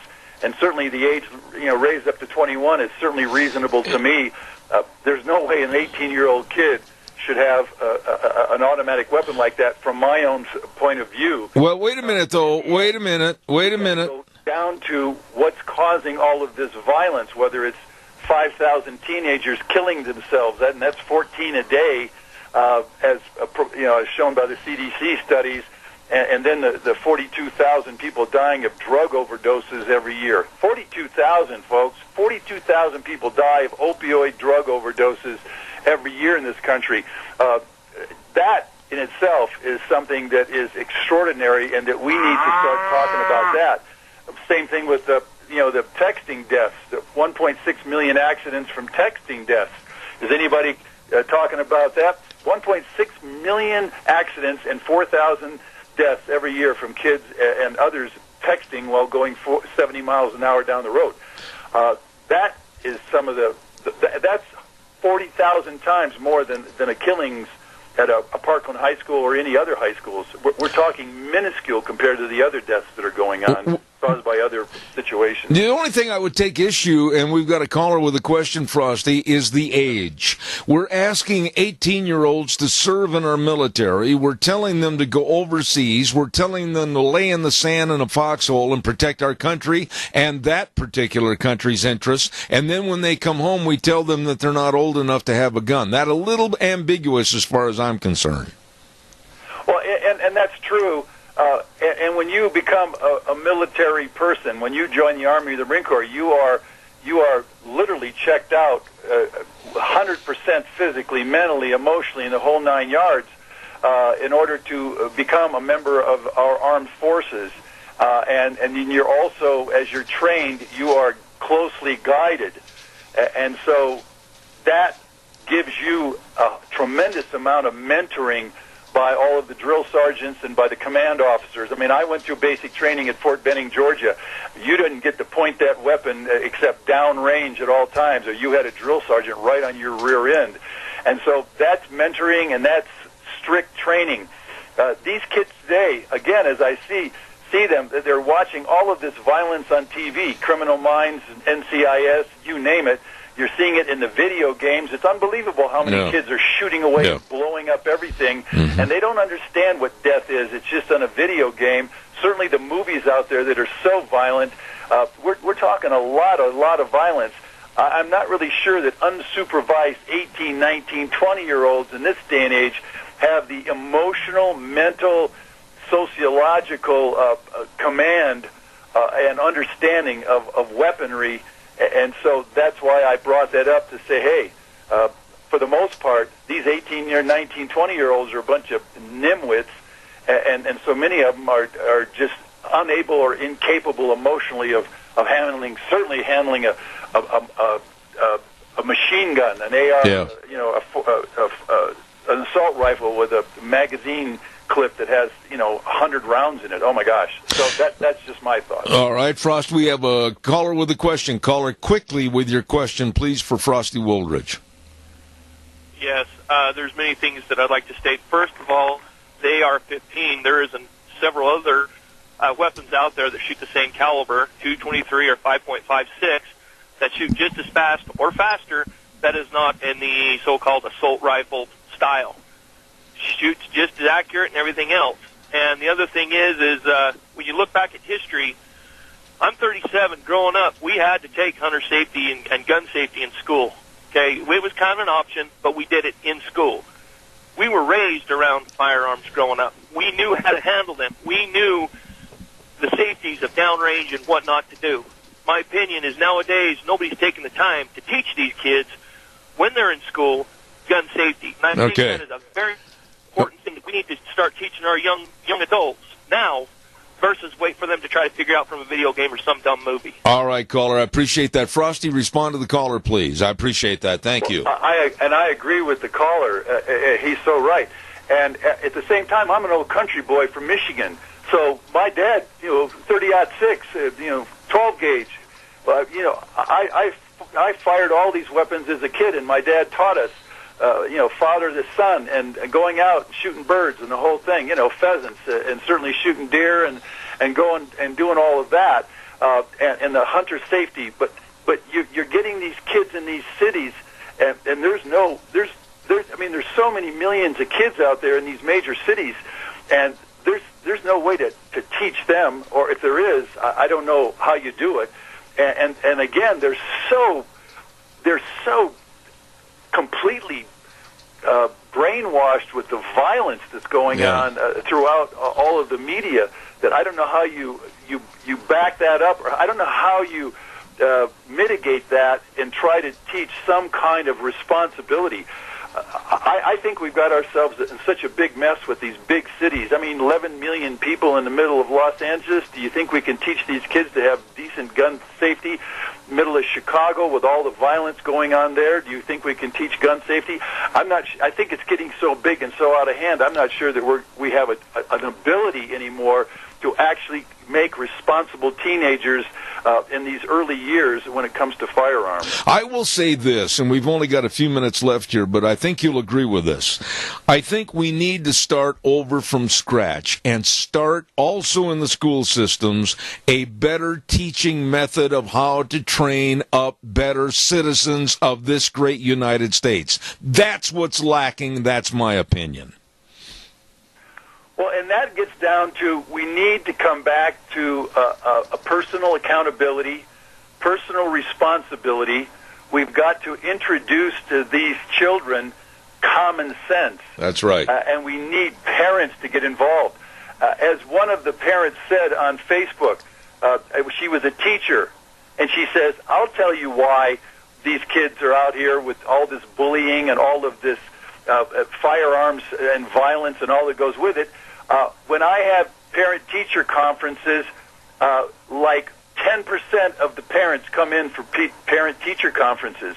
In other words, the parents don't even have enough time to come in and talk to the teacher. When I was a teacher in the early 70s in Denver, Colorado, parent-teachers, everybody came in to hear about their kid, and I would give them all the information about their child, the good, bad, and the ugly, and praise them and hope, and they would stand behind. And the parents would say, if Johnny's not doing well in class, or he's doing anything that's not good, he's going to find out when he gets home it's going to be a little bit rougher. And so we need discipline. We need parent involvement. We need to have these kids understand the parameters of their lives.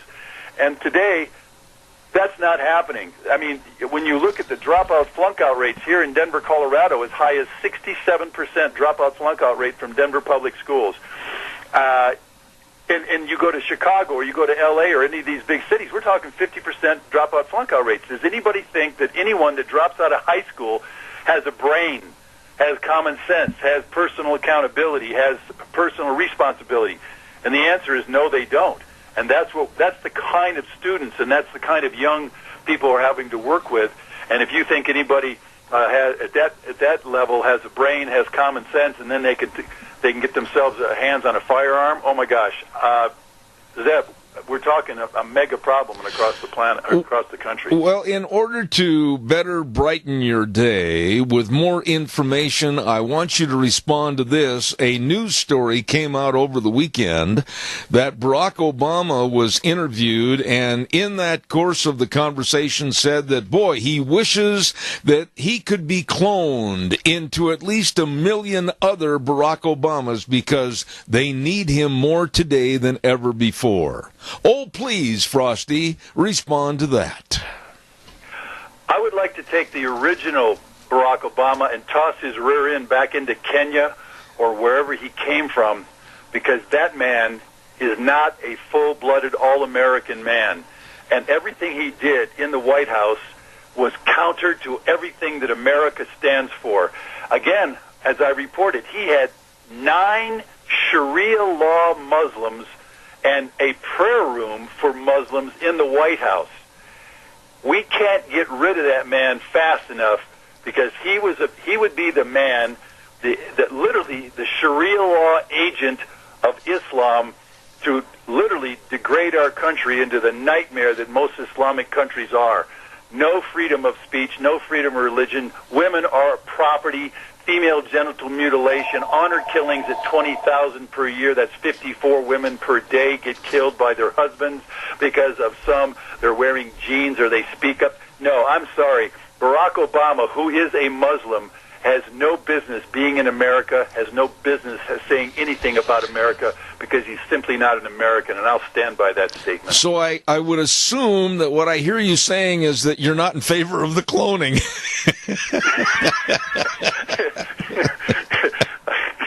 Yeah, I'm definitely not in favor of cloning anybody named Barry Soetoro, who grew up in Indonesia and abides by Islam and the Sharia law. No, it doesn't work for me. It doesn't work for me, and it wouldn't work for any real American, period. Well, I want to say thank you, and now the Final Four. We're going to end it on a brighter note, and then I've got to run to a weather forecast. We're looking at Loyola of Chicago versus Michigan. I know where your heart's at. And then also Villanova versus Kansas. So there again, I think you're probably going to come out with the old Michigan country boy and say Michigan's going to win, right? Well, of course. I mean, if Michigan State is not up there on top, and I think Syracuse beat them, then hey, second best, got to go with U of M, and they're going to go all the way, and we're going to yell and cheer and scream. So I'm excited. I have a feeling that we're going to have a small wager on this next Monday. Frosty, I've got to run. I know we have a caller. Wager is. All right, buddy. God bless you, man. Thank you very much. Frosty Woolrich. To the caller, I just ran out of time. I'm sorry. I've got to get a weather forecast on here. I appreciate your call, but we'll try to get you on the next time. Thank you very much. Weather brought to you by our dear friends at Phillips Oaks Goodwin Crane and Company. They are busy this time of the year.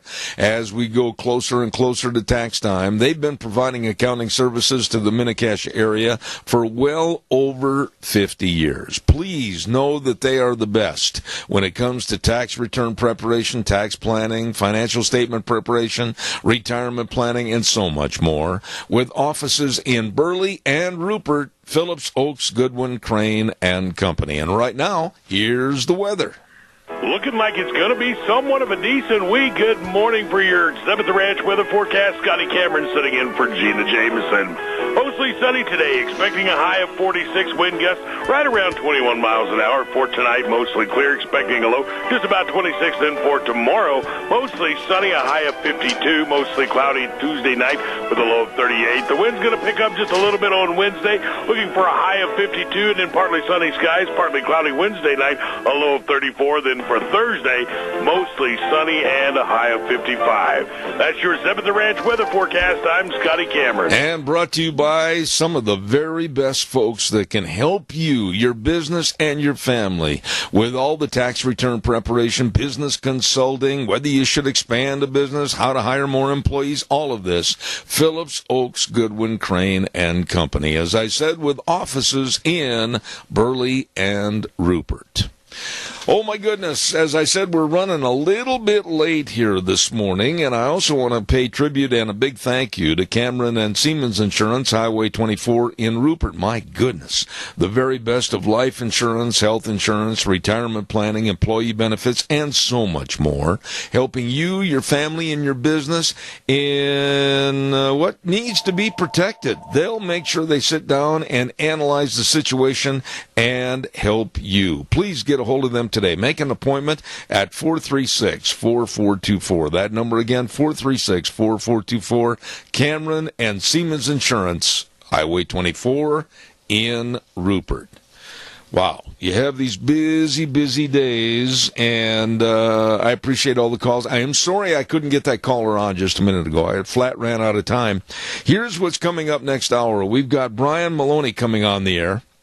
And he is the editor-in-chief of MediaEqualizer.com, and he's going to be talking about the appointment of John Bolton as one of the big men in the Trump administration right now, and he'll be the national security advisor. Then at 10:32, another real interesting guest, Curtis Ellis, and he's going to be talking about tariffs and the inequity against the United States and how things are changing a little bit thanks to President Trump. We're going to have all of that coming up in the next hour. Zeb at the Ranch, here's the news from CBS.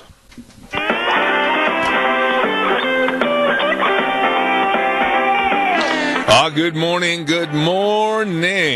and glad to have you back with us on Zeb at the Ranch. I'm Zeb Bell with our major sponsor, your Magic Valley Les Schwab Tire Centers. All 7 locations serving you with a great big spring tire sale going on right now. And some of our great advertisers, including Burley Physical Therapy and Rehabilitation at 1263 Bennett Avenue, Suite 2 in Burley, helping you get back to being you. I want to remind you, this is Holy Week, and of course Easter is next Sunday, and I know a lot of you probably exchange gifts and gift giving within the family. I know some great places to go. Mad River Laser at 502 East Street in Rupert, and they're having their great big business appreciation sale. Please get in there and check out all the embroidery and the swag and the screen printing and direct-to-garment printing, laser engraving. They've done work for me, and they are excellent. Please get in there today and check it out. And don't forget, too, caps are 20% off, and you get free embroidery. Check it out at Mad River Laser at 502 East Street in Rupert. Along with our friends at the Book Plaza. Hello, great people over there at 222 West 11th Street in Burley. And they have all your Easter needs, like the Precious Moments figurines and all the books. As a matter of fact, thousands upon thousands of books available. And special gifts for all the Easter baskets right there at the Book Plaza. Great selection of greeting cards, art supplies, everything. 222 West 11th Street in Burley. Wishing you and yours a very happy Easter. Let me check with my good friend Wheels over at the main studio. Did we finally catch Brian Maloney? We did. I have him on the phone. Thank you, Wheels. Good job. I'm very excited to talk to this man. He does a great job. He's been here many times in the past. Editor-in-Chief of MediaEqualizer.com. Brian Maloney, sir, good morning to you. Good morning. Great to be back again. You know, Brian, simply put, there's been a lot of changes, a lot of shifting of positions in the Trump administration, and now one for the new National Security Advisor, John Bolton. What are your thoughts about John Bolton coming back into public service life with the Trump administration? Well, I think it's absolutely a fantastic move, and I think that we're going to be in really good shape. And I'll tell you, the proof is in the pudding. If you really want to see why I know this is going to be a fabulous pick, look at the media freak out over this. Look at one liberal publication after another, from the New York Times to the Washington Post. The list goes on and on and on. Look at the way they're having a panic attack. I think the reason why they are is that John Bolton will actually implement a conservative foreign policy agenda worldwide rather than just talk about it or theoretically be in favor of one. John Bolton will actually know how to get it done. So I couldn't be more thrilled by this, and I'm not concerned about the musical chairs going on inside the White House. I don't think anyone ever thought when we voted for Donald Trump that he was going to be an easy boss to work for. And it was a television reality show that already proved that was, we already knew how that was going to go. So people are in the White House for short periods of time, so be it, and actually there's a lot of turmoil in every administration, but the media doesn't highlight every single departure the way they have this time. So we're in good shape here. I'm not happy about everything going on in Washington. That's an understatement and a half, but this particular move, I think, is something that we should celebrate. Brian, let me say that I'm very concerned, and much more so, about our security, about our future with cyber warfare, our future against North Korea, Syria, and other people that would like to see us wiped off the face of the earth, more so than I am about any Russian collusion, etc. Will John Bolton's appointment, will it give a kind of a salving effect to a lot of people, because he is a hawk, he knows what's going on, he's been very close to a lot of situations that could have really brewed up to be very tempestuous situations. What are your thoughts about, will he calm things down a little bit? Well, I think you're right. I think the way you say it is correct. When you say he'll calm things down by being a hawk. I don't think you calm things down by showing a lack of leadership or by being soft. You only encourage the bad actors to continue to do what they've been doing. And the timing of this is perfect because, look, this North Korean, peace talk thing is a bunch of you-know-what it is. It's a PR stunt, a move by North Korea to look like they're the reasonable party so that they can show China that, that we've got things under control here. It's America that's the bad player here. So I think Bolton, we can have confidence there that that there will be a really firm hand in all of this, and that's what we need. We need to go back to reasserting a power that we do have here in America that we really never gave up, except that Obama tried to undo our place in the world, and he failed because America fought back. What are your thoughts in regards to a personality conflict and a dust-up, if you will, between Tucker Carlson and John Bolton a couple of weeks ago on Tucker's show? What did you think about that? Well, I'm not too concerned with what happens on Tucker's show. I think Tucker has never been a committed conservative. I think that he is sometimes conservative on some issues. At the end of the day, he's more of an establishment character. And I would say that John Bolton is part of that establishment as well, but look at it the same way, though. He's an actual conservative. I mean, I am confident that Bolton is firmly on the right. I am not that way about Tucker. I never have been. He's not a bad guy, but he's just a moderate. He's a creature of Washington. He's not a bad guy. He's got a great website. A Daily Caller's awesome. So I don't want to come down on him too hard because there's fabulous reporting going on there every day. Right. So it's not a question of that, but, you know, it's going to be easy to take sides there. You know, let me ask you, if I may, I'm fed up as an American citizen and as a taxpayer. I'm fed up with the frivolous waste of money, waste of time, and absolute ridiculousness of the Russian collusion story. I want to get down to the brass tacks of making sure that Obamacare is gone and something better is replacing it. I want to make sure that North Korea, Syria, and all the other hotspots are on notice. We're not going to take any more of your guff anymore. I want to make sure that there are no more mass shootings at any high school. I want to make sure that people first in America, not some other country in a third world status. And this is what's taking away from the Trump administration right now, Brian, is the Democrats' absolute lust to prove somehow there was something wrong with Russian collusion. I'm sick of it. Oh, you're absolutely right about that. But at the same time, we need new leadership at the top of the GOP in Congress. We cannot have we cannot have what we have right now. We cannot have Mitch McConnell in the Senate. We cannot have Paul Ryan in the House. These two are not steering the Republican Party in the way it needs to go. And the proof of that was this ridiculous spending bill, which Trump should not have supported. And I think it's a major disappointment for the conservative base was to see such a ridiculous spending, bloated, money for Planned Parenthood. I mean, I wouldn't even know where to begin on how, detestable that plan is. And, I mean, to see that supported by Trump was disappointing. I mean, it's not at all surprising to see Republican leadership, though, in Congress caving in and giving the Democrats almost everything they wanted. So we don't really have a proper party of our own to go after them. I mean, not only have that at the top.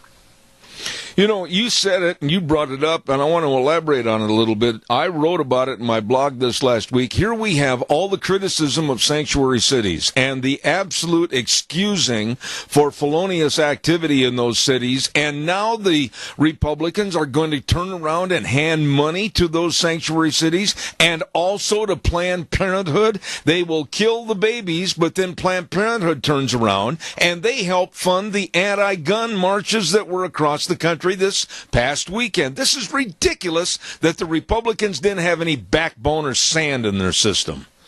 Well, and what happened, here's the result. What happens is it discourages the Republican, the conservative base from voting in November. So then you get this huge Democratic wave. Then they retake Congress, and then they pump up the spending 10 times worse. So that's what happens when you don't have the backbone, when you don't stand up to the likes of Chuck Schumer and Nancy Pelosi. Come on, those two should be easy to defeat. And there's no excuse for our side not being able to. But I think that we have Republicans that didn't even want to stop them. That's the problem. Someone like Paul Ryan, he's really not very conservative. He really doesn't want to stop them. So, we've got bigger problems afoot here. We need real leadership in the GOP. Until we get that, we're in big trouble. Well, yeah, but now we're also going to see the same problem in less than 6 months. In September, we're going to have to revisit this entire trashy mess. And Trump has said, I'm not going to sign this kind of a bill again. What's going to happen in less than, like I said, 6 months? Because we're going to visit this again for more money out of our pocket. Well, that's just it, and I don't know that. I don't know that I have confidence that he will hold the line against them again, because, just as he didn't this time. Because what happens is they just threaten to cut off funding to the military, and then the Republicans cower in fear over how they'll look if the government is shut down and military paychecks don't go out.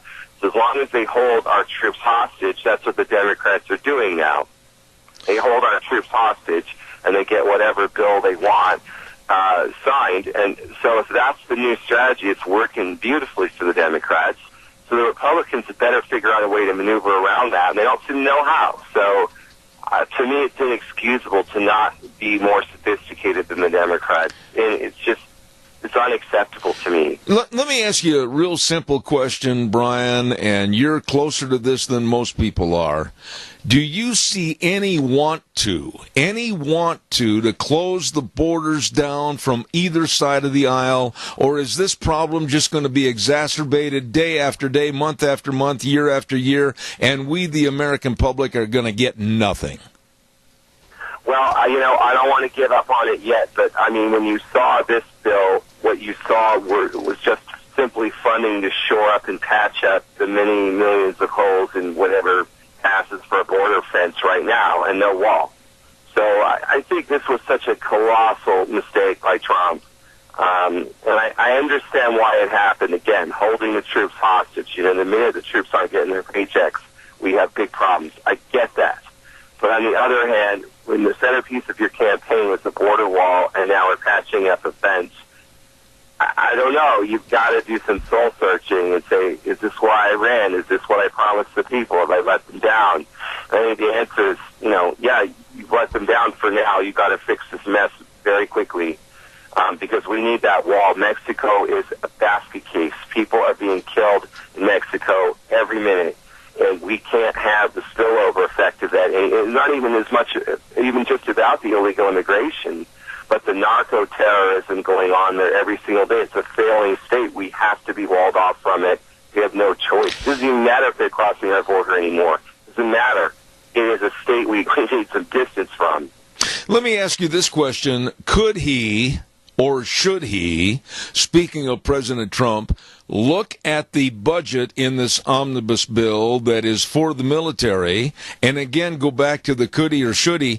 Could he use an executive order to take some of that funding and finish the wall as he wanted and basically thumb his nose at the Democrats? I'm not sure that he has the ability to do that, but I think they need to figure out if there is, that is the kind of solution they need to find, if within the law and the Constitution that is provided for, if they can find a way to do it. I think it's going to be tougher than it sounds on paper or on the air here, but, I mean, they've got to get clever because if he does intend to run for re-election and he wants the base to get excited about him and pump him up for another 4 years and the border will never happen, I just think that's it. I don't see how you run for another term if you didn't do the wall. The wall was the center of this whole thing. So, to me, it's inexcusable to not figure out a way to get that done. One last issue I wanted to ask you about. I'm kind of shotgunning this morning, and I apologize for that, but I appreciate having you on the air. I want to talk to you about the anarchy, the chaos, and basically the kind of a mob rule effect that was created and caused this past weekend by the youth marching across the United States for a basically gun-free society. I look at this as a very orchestrated left movement. What were your thoughts? Well, that's it. I think you're looking at why was it so sophisticated? I was looking at the group of limos, I think they were Cadillacs or whatever, and they were lined up to, ferry these high school kids from one place to another. And, I mean, I don't know if you saw those pictures. I thought, wow, this is incredibly well organized and well funded. I mean, they had security. These kids had armed security of their own, which just blew me away. And I think that 17 children had to die so that these high school kids could become media celebrities. And they're peddling granola bars, in social media. I don't know if you saw that, but this punk kid who was so annoying. I think he is the most obnoxious punk I have seen in years. I don't know where they found him, but so you have that. So this has all the hallmarks of a George Soros-funded mega campaign. I mean, there's clearly a ton of money behind this. These kids do not organize this on their own. There's no way in the world. So you look at that, and I look at it from a whole different perspective. I say, okay, where's the conservative march? Where are we? Where's our money? Where's our sophistication? Why are we always on the defensive end of this? And that's something that we have got to get back to and change the mindset. We've got to identify where our George Soros kind of character is going to fund our march. Until we start doing that, we will always be 10 steps behind the left. Got to get our acts together here fast. I couldn't could not agree more. But then when you heard, and I've only got a couple of minutes left here, but when I listened to some of these kids, if you will, saying your hobby kills kids, or the GOP and NRA funded Michael Cruz, or Senator Marco Rubio is a kid killer, this is so despicable and so far left, and it tells me that there is no idea of what our Constitution and our Second Amendment means. These kids are not getting the civics lessons in the schools. No, they're being indoctrinated in far left politics, and this girl gets up on the stage and she's wearing a Cuban flag on her shirt. So she's a Cuban Marxist revolutionary addressing this crowd of kids. So that's what we've got in today's, high schools. I mean, that's what we've got now. It is anti-American. Across the country, public schools are teaching the same garbage. I don't care what city you're in. This is going on from one coast to the other. Absolutely. Brian Maloney, you're always welcome here, editor-in-chief of MediaEqualizer.com. Thank you so much for coming on the program, and I'll look forward to having you again. Of course. Thank you, sir. Very well-versed individual, and I appreciate having him on the show. Brian Maloney, thank you very much. And we've got time for a couple of calls. Give us a jingle at 436-2244, 1-866-927-4587. I don't know if you caught it a couple of days ago, but before the naming of John Bolton as National Security Advisor, Bolton was on the Tucker Carlson show, and they do not like each other. And it was interesting. They were sitting about 3 feet apart in the studio, and jabs were made by both sides, but it was very apparent that Carlson, after the naming of Bolton as the new National Security Advisor, didn't say as much negativity as he did when Bolton was in the studio. Just as a private citizen, he kept his mouth shut. Anyway, good morning, and give us a call, 436-2244, 1-866-927-4587. I've got just a little time here, and I want to acknowledge the fact that on Thursdays we have another segment on my program called Cassia County School Days. And we really appreciate the folks at A Child's World at 1308 Overland in Burley for being one of our sponsors. I'll talk about the other one in just a moment. A Child's World, with all the clothing and the baby furniture and, of course, all the games and the toys and the puzzles, everything for the small ones. And, of course, it's a family store, too. Stop in and enjoy. A Child's World at 1308 Overland in Burley. And they team up, of course, with the other sponsor, and that's the Ambulatory Surgery Center at 1344 Highland Avenue in Burley. Now, they can help you with all your outpatient surgeries. They have wonderful doctors doing a fantastic job for you and saving you money. Call them today and find out more. 677-8888. Ambulatory Surgery Center and A Child's World, bringing you school days in Cassia County on Thursdays at 10:10. Don't miss it. I have a public service announcement here I've got to get on, and this goes under the heading of unbelievable. You want to earn a college credit while fishing? Yes, you can sign up for the Wild About Fishing workshop that's going to be held at the Jerome, Idaho Department of Fish and Game office on Friday and Saturday afternoon, and that's going to be April 13th and 14th. And you won't believe who's going to teach that college credit course. Yeah, you're way ahead of me. Kelton Hatch. Absolutely. Call the number over there and register. 324-4359. That number again, 324-4359. A college credit course. Wild About Fishing at the Jerome, Idaho Department of Fish and Game on Friday and Saturday, April 13th and 14th. Yep. And the incredible Bulk is going to be the teacher, Kelton Hatch. Let me see what else have I got here. I've quickly got to get this on. Oh, yes, I want to mention this one more time. The Cassia County School District Board of Trustees has selected 3 finalists for the position of superintendent, and they are Mr. Jim Shank, Mr. Glenn Sismoniak, and Sandra Miller. And they're going to have a meet and greet, and it's going to be on Monday, next Monday, April 2nd, from 4 to 6 p.m. at the John Evans Elementary. Don't forget that, coming up on April 2nd. By the by, Airvana, we want to mention that to you, defined as the ultimate level of comfort you'll achieve with the presence of a new Lennox home comfort system. When you buy a new Lennox home comfort system at Ramsey Heating and Electric, you can get up to $1,700 in rebates. Wow. Airvana is just another way to make you feel better, so call Ramsey Heating and Electric today at 678-0459 or visit them on the website, ramseysonline.com. Really good people. Had a call during the news. And yes, we are going to get all of the gubernatorial candidates on our program. Earlier this morning, we had Tommy Ahlquist. We will be having Brad Little and hopefully Raul Labrador. We are going to do our very best to try to get all the lieutenant governor candidates on the air. It's going to be a chore. And we're going to be really starting in April all of our advertisements for the various positions and the various candidates. So bear with us. It's going to be a busy 6.5 weeks. And we're going to be starting that the first part of April. Right now, we're going to send it back to my old buddy Wheels. He does a great job over at the studio, and we're going to be back in about 3 minutes. Don't go away.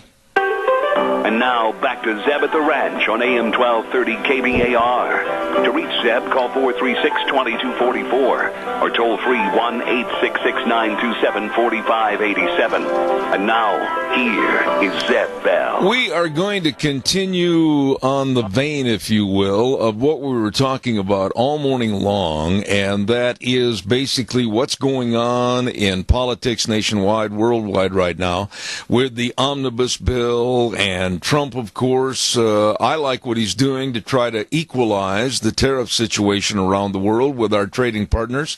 And I can't think of anybody that is more appropriate to have on the program than a gentleman that has worked as a senior policy advisor for Donald Trump and right now is the senior policy advisor for America First Policies, and that is my dear friend Curtis Ellis. Good morning, Curtis. How are you? I'm great. Nice to be here with you, Deb. You know, I'll tell you something, Curtis. I like what Trump is doing. I'll say this up front, and then you can tell me if I'm right or wrong, agree with me or not. But I like the fact that he stood up a couple of weeks ago and he said, wait a minute. Some of our trading countries are getting as much as 20 to 30% in their favor trade, percentage-wise, and we're coming out kind of holding the dirty end of the stick. I think it's about high time or past time that we had somebody stand up with the guts that say we're going to try for some equal trading. What are your thoughts? Yeah, exactly right. Look, we teach our kids to stand up to bullies. We learned a long time ago that you can't appease dictators. And finally, we have a president who's applying that on the international scene when it comes to trade, because it is no secret. It is well documented. You can look even at the tables that are published by the World Bank and all those pointy-headed experts in Geneva and Brussels and everywhere else, and Harvard. Well, they'll tell you that we have the lowest tariffs in the world. The countries like China and other countries that we're trading with are erecting barriers to our goods while we're unilaterally surrendering our markets to their imports. And that's just President Trump has said time and again, we want reciprocal. We'll just hold up a mirror. What's your tariff? That's ours. And we're going to be equal. But it goes even further than that, too, because it's not a matter of China just keeping up its high tariffs against our imports. They are stealing our trade secrets. They are conducting espionage, cyber espionage, plain old espionage. They had spies inside our nuclear weapons facilities, stealing the blueprints for nuclear warheads. They have spies in the research institutes, in academia, in the universities that get research contracts from our military. So they are conducting economic war against America. We got to be very clear about that. And for all these people that are out there complaining, saying, and it's not people, it's pretty much special interest groups saying, well, you know, this is going to cost consumers a little bit more money. They never say a little bit. They never tell you it's like a penny. It might cost a penny more on a six-pack of soda or beer. This is going to cost more for consumers. It's a tax on consumers. Well, you know what? I know a lot of people whose ancestors sacrificed a lot more than that to keep our country free. The last time we were under attack like this, a lot of people laid down their lives. So you got to ask yourself, what price are you willing to pay to have an independent country, to have a United States of America? Because make no mistake, China is out to destroy America. They want to subjugate us. So we will basically be doing their bidding. We will be selling them our raw materials. And they will be the leading power on earth when it comes to technology and industry, and they'll be calling the shots, and we'll be dancing to the tune. If that's the future you want for your children, fine. And guess what? You won't even have cheap T-shirts and cheap beer anymore, because at that point, when they control everything, they'll be able to set the price. And you'll be lucky if you have enough money to afford it, however cheap it is. Curtis has the mindset of the left, the cancerous mindset of go along to get along. Has that permeated politics on both sides of the aisle right now? I'm afraid it has. I will definitely say it has, because you see people at the head of the Republican Party who are up there complaining and saying, "Oh my gosh, we can't have tariffs against, or against China, against these other countries. It's going to cost Americans money, and it's going to do this, do that." And even worse, you have them also saying, "Well, we must have open borders. It's America's a concept, and we have to have unlimited immigration. Why? We just owe it to the rest of the world." You got to wonder, Zeb, just how deep has the rot set in? That and look, I'm sitting here in Washington today. Luckily, I'm getting out of here later today. I'm going to go to North Dakota where it's just insanity. But here in Washington, I mean, everybody is so steeped in this globalist nonsense, where they essentially don't believe in America anymore. It's, we're too sophisticated for that. We're beyond that now. We're all part of a global economic system. Well, you know what? That's possible, but at the same time, I can still be part of America, and I want to defend America, and I want to put America first.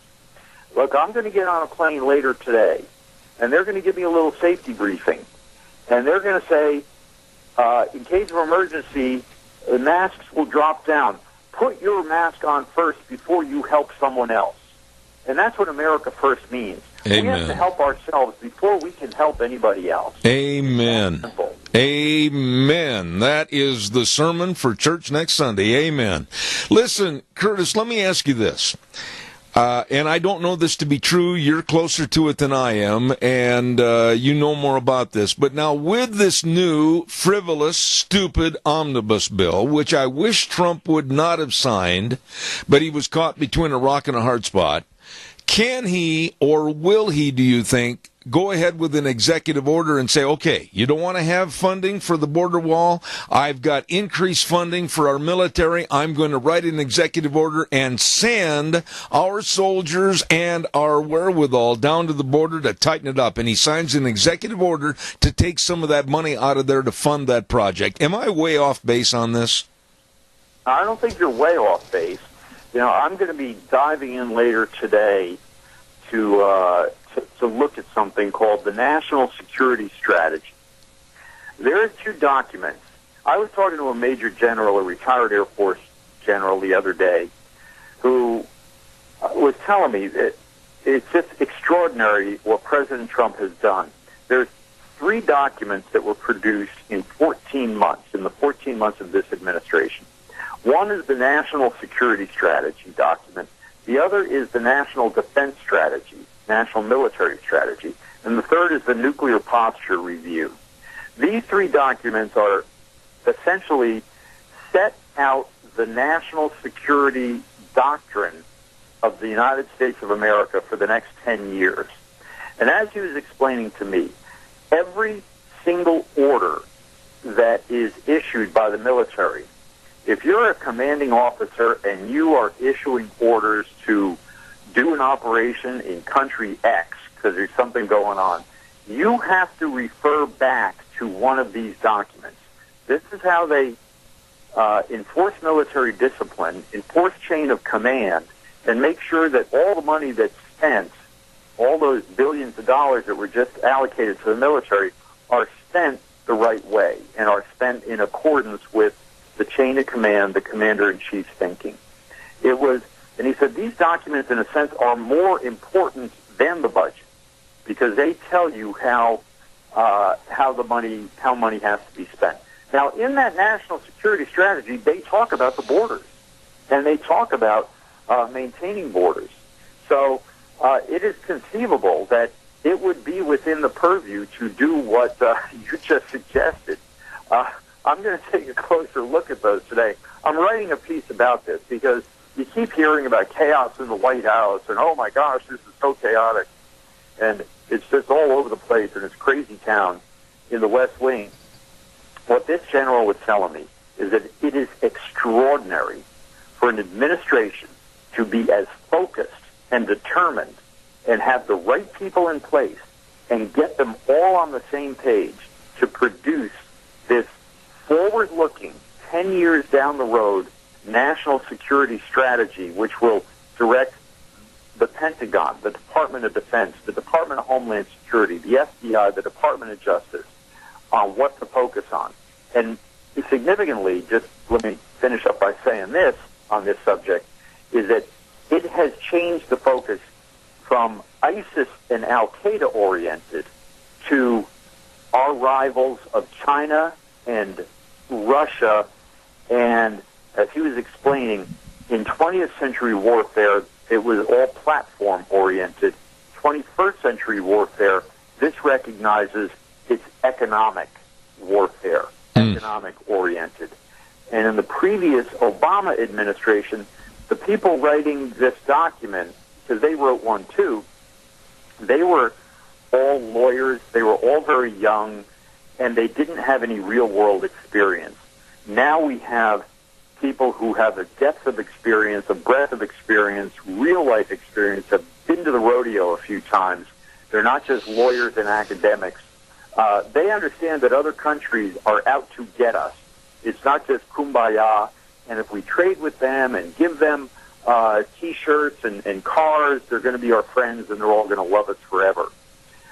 This administration recognizes that there are some really bad people and really bad countries out there that are out to become king of the mountain, and that means throwing us off the top of the hill. You know, Curtis, I realized that last week you did some traveling with Vice President Pence, and I'm not asking you to give us any personal conversations, but give me the gist of maybe what you talked about. Does Vice President Pence and Donald Trump, are they completely disgusted with the lack of backbone and spine of the Republican Party? They have the power, but they don't have the guts. What is the feeling?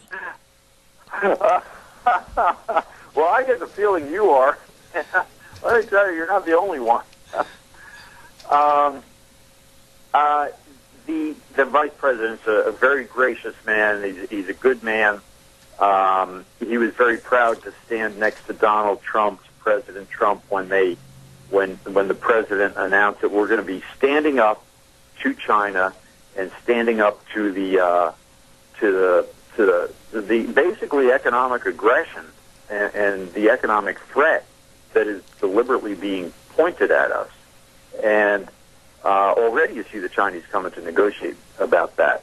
But, it's really about time that the rest of the Republican Party and these members of Congress that are quaking in their boots, worried they're going to be voted out of office in November, that's only going to happen if they don't stand behind the president. Remember who won. Remember who beat 17 other candidates in the primary a couple of years ago.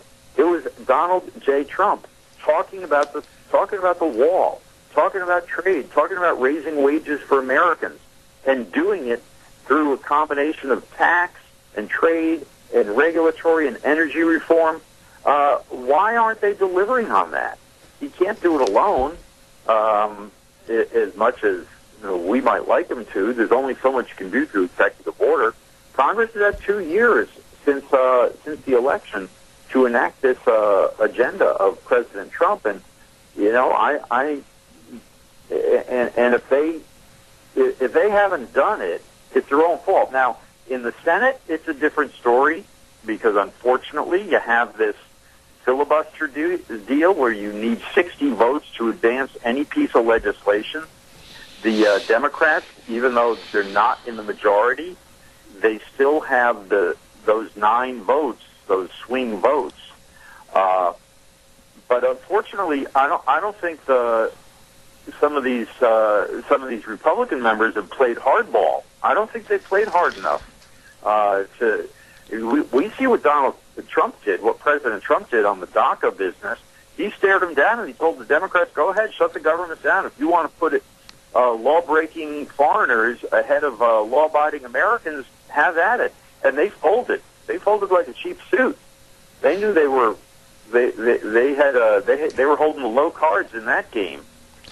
But how could the Republican Party, in your opinion, come up with a bill that's going to add $1.3 trillion to our debt right now, and then in 6 months' time in September, we've got to be looking at another funding bill and another bunch of garbage thrown in front of the American public? When are the Republicans going to stand up and say, okay, the government's not going to be funded, we're going to shut it down until we get our way because of our principles, because we are the party in charge? I don't see anybody that plays John Wayne back there anymore. That's right. And I'll tell you what, September, that's when the election's right around the corner. That's when it's staring them in the face. And they better get a backbone then. Because if they pass another bill like this, if they do another cave and just give the Democrats everything they want and spend more money, not a single Republican is going to come out to vote. They'll all stay home and they'll say, what's the difference? Why bother? I'll tell you, this was... this bill passed because the Democrats had pushed it through in the Senate. I don't know why everybody put up with it, but that's, for another day to figure out. The president said he won't sign another one like this.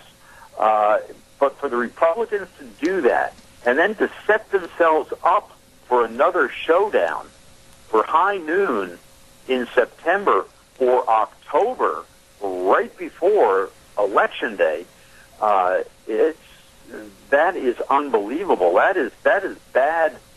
That's bad planning. With pool, when you shoot billiards or shoot pool, you want to set yourself up for the next shot. They set themselves up right behind the 8 ball for this one, it seems like to me. Let me ask you one final thought, and this is kind of off the line of questioning I was going to ask you about this morning, but we saw last week, I think, nothing more than organized chaos and anarchy with the left really leading these students on the various marches, telling them what to say it, how to orchestrate it. I think we're going to see a huge problem in this country of the left against the right, against people that want to protect themselves and their homes, people that are avid hunters. Now we are being called the criminals. Now we're being called the baby killers. This is really going to distort itself into a huge problem, I think, before the election. I actually agree with you on so much of this. I actually went down and took a look. There were a lot of people here in Washington over the weekend, and I went downtown and saw a huge crowd. I think a lot of these people are going to come out and vote, but I think they're in Democratic states anyway. But there's, some suburban districts around Philadelphia, around Chicago, around some of the major cities where there currently are Republicans holding the seats. And, it's really dishonest and disgusting the way they're using this issue to tar anybody who disagrees with them. If you don't agree with the children, you're a baby killer. Yeah. And that is not the way to have a discussion. That is not the way. If they're seriously interested in how do we make our children safer at school, you don't do it by calling anybody who disagrees with you a murderer. I mean, when the facts are there are fewer school shootings than there were 10 years ago, that and as I said, I went down there and I heard these speeches, and they had kids up there from the black kids who have friends and relatives who were shot on the way home from school. So they're taking this beyond school shootings. They're not taking it into gun control and whatever. And I tell you, the people doing the shooting these kids on the way home from school in Washington, D.C., and Chicago and Boston and elsewhere, they're not going for background checks, and they're not using AR-15s. So what the hell are these people asking for? You and I know what they're asking for, but they're not being honest. They get up there and they give these feel-good speeches, but they've got a bigger and deeper agenda, and you're exactly right. It is leftist. It is organized, the organized left wing who are pushing these kids out front, and I'm not saying they're telling them what to say or they're using them, but it's like an ad campaign. If you're trying to sell a car, you don't put a picture of the engine on TV. You put a picture of a pretty girl on TV sitting behind the wheel. Right. Because that's what sells. That's right. Curtis, I can't tell you how much I appreciate you taking the time to come on our program. Senior Policy Advisor for America First Policies. I have the utmost respect for you, my friend. Please come back in the future. Curtis Ellis, thank you. Always a pleasure, Zeb, anytime. Thank you, sir, very much. I absolutely enjoy his opinions on my program, and I think he's 100% right. Curtis Ellis, thank you very, very much. Wow, I got to get a weather forecast on. Old Wheels over there, he's saying, hey, Zeb, we got to tell everybody about Scarrows Meats at 331 North Road, Jerome. Number to call, 324-7657, or you can go to their website, scarrowsmeats.com. Delicious meats. I mean, breakfast sausages, bacon, bratwurst, smoked hams, marinated prime ribs. That's like eating candy. It's so good. Scarrows Meats in Jerome. Be sure and get a hold of them today. Right now, here's the weather. Looking like it's going to be somewhat of a decent week. Good morning for your 7th Ranch weather forecast. Scotty Cameron sitting in for Gina Jameson. Mostly sunny today, expecting a high of 46, wind gusts right around 21 miles an hour. For tonight, mostly clear, expecting a low just about 26. Then for tomorrow, mostly sunny, a high of 52, mostly cloudy Tuesday night with a low of 38. The wind's going to pick up just a little bit on Wednesday, looking for a high of 52, and then partly sunny skies, partly cloudy Wednesday night, a low of 34. Then for Thursday, mostly sunny and a high of 55. That's your 7th Ranch weather forecast. I'm Scotty Cameron. Scotty, thank you. Always does a good job filling in for Gina. Thank you. And the weather brought to you by Scarrows Meats. 331 North Road, Jerome, Don Scarrow and the crew. I told you the number. I'll tell you again. 324-7657. Delicious meats. I mean, the list goes on and on and on. Go to their website, scarrowsmeats.com, find out more. And remember, Scarrows Meats, changing the way we eat, one delicious bite at a time. It's good. We've had an excellent program this morning of guests and people coming on. Tommy Ahlquist running for governor, and we had Frosty Woldridge on, Brian Maloney, and my last guest, Curtis Ellis. And it was true. Curtis did quite a bit of a tour this last week around the Northeast, I believe primarily in New Hampshire, with Vice President Mike Pence. And so when I heard that I had an opportunity to have him on our program this morning, I jumped at the chance. He is really a sharp individual. Curtis Ellis, thank you very much. I also want to remind you about our major sponsor, and I'm so thankful for all they do to serve you, me, and everybody with the best of tires. Now, that's your Magic Valley Les Schwab Tire Centers. They're having a big spring tire sale. They want you to drive carefully. They want you to really enjoy your vacation or your trip, and they've got a lot of their tires on sale right now for the spring tire sale, like the Ultra Z900. Now, this tire is the primo. Yep, number one, boy, I'll tell you what, for your passenger cars, ultimate in tire technology, and it's on sale right now, the Ultra Z900. Or for your pickups and SUVs, the Open Country HD. Oh my goodness, quiet running, smooth ride. Great tire for your pickups and SUVs. Don't forget, too, all the brake service. They are excellent at their brake service with highly trained brake technicians. Front-end alignment, shocks and struts, batteries, all of this at all 7 locations. Lane and Rupert, Dave on Blue Lakes and Twin, Mike and Buell, Mike and Jerome, the Twist family in Paul, Daniel on Poline in Twin Falls, and Randy on Overland in Burley. The best. Your Magic Valley Les Schwab Tire Centers. Who have we got on tomorrow? I've got to take a look here. I forgot to write it on a sheet of paper. I've got a lot of good people. I think John Zamirek's going to be back on talking about free speech, and I know that Dr. History will be in the studio, among other guests, tomorrow on the program, so don't miss a minute of it. Tune in at 8:06 tomorrow morning. I think the weather this week is going to be fair to Midland. Maybe it's going to get up there, maybe in the mid-50s, sunshine. Yesterday, woke up and had 4 inches of snow on the ground here. Anyway, we want you to tune in at 8:06. We'll ride the horse for 3 hours right here on K-Bar, 12:30 a.m., and then streaming live all over the universe on ZebBell.com, where we always tell you every day the way things were are the way things ought to be. See you tomorrow morning. Wheels, have a great day. See you tomorrow morning at 8:06.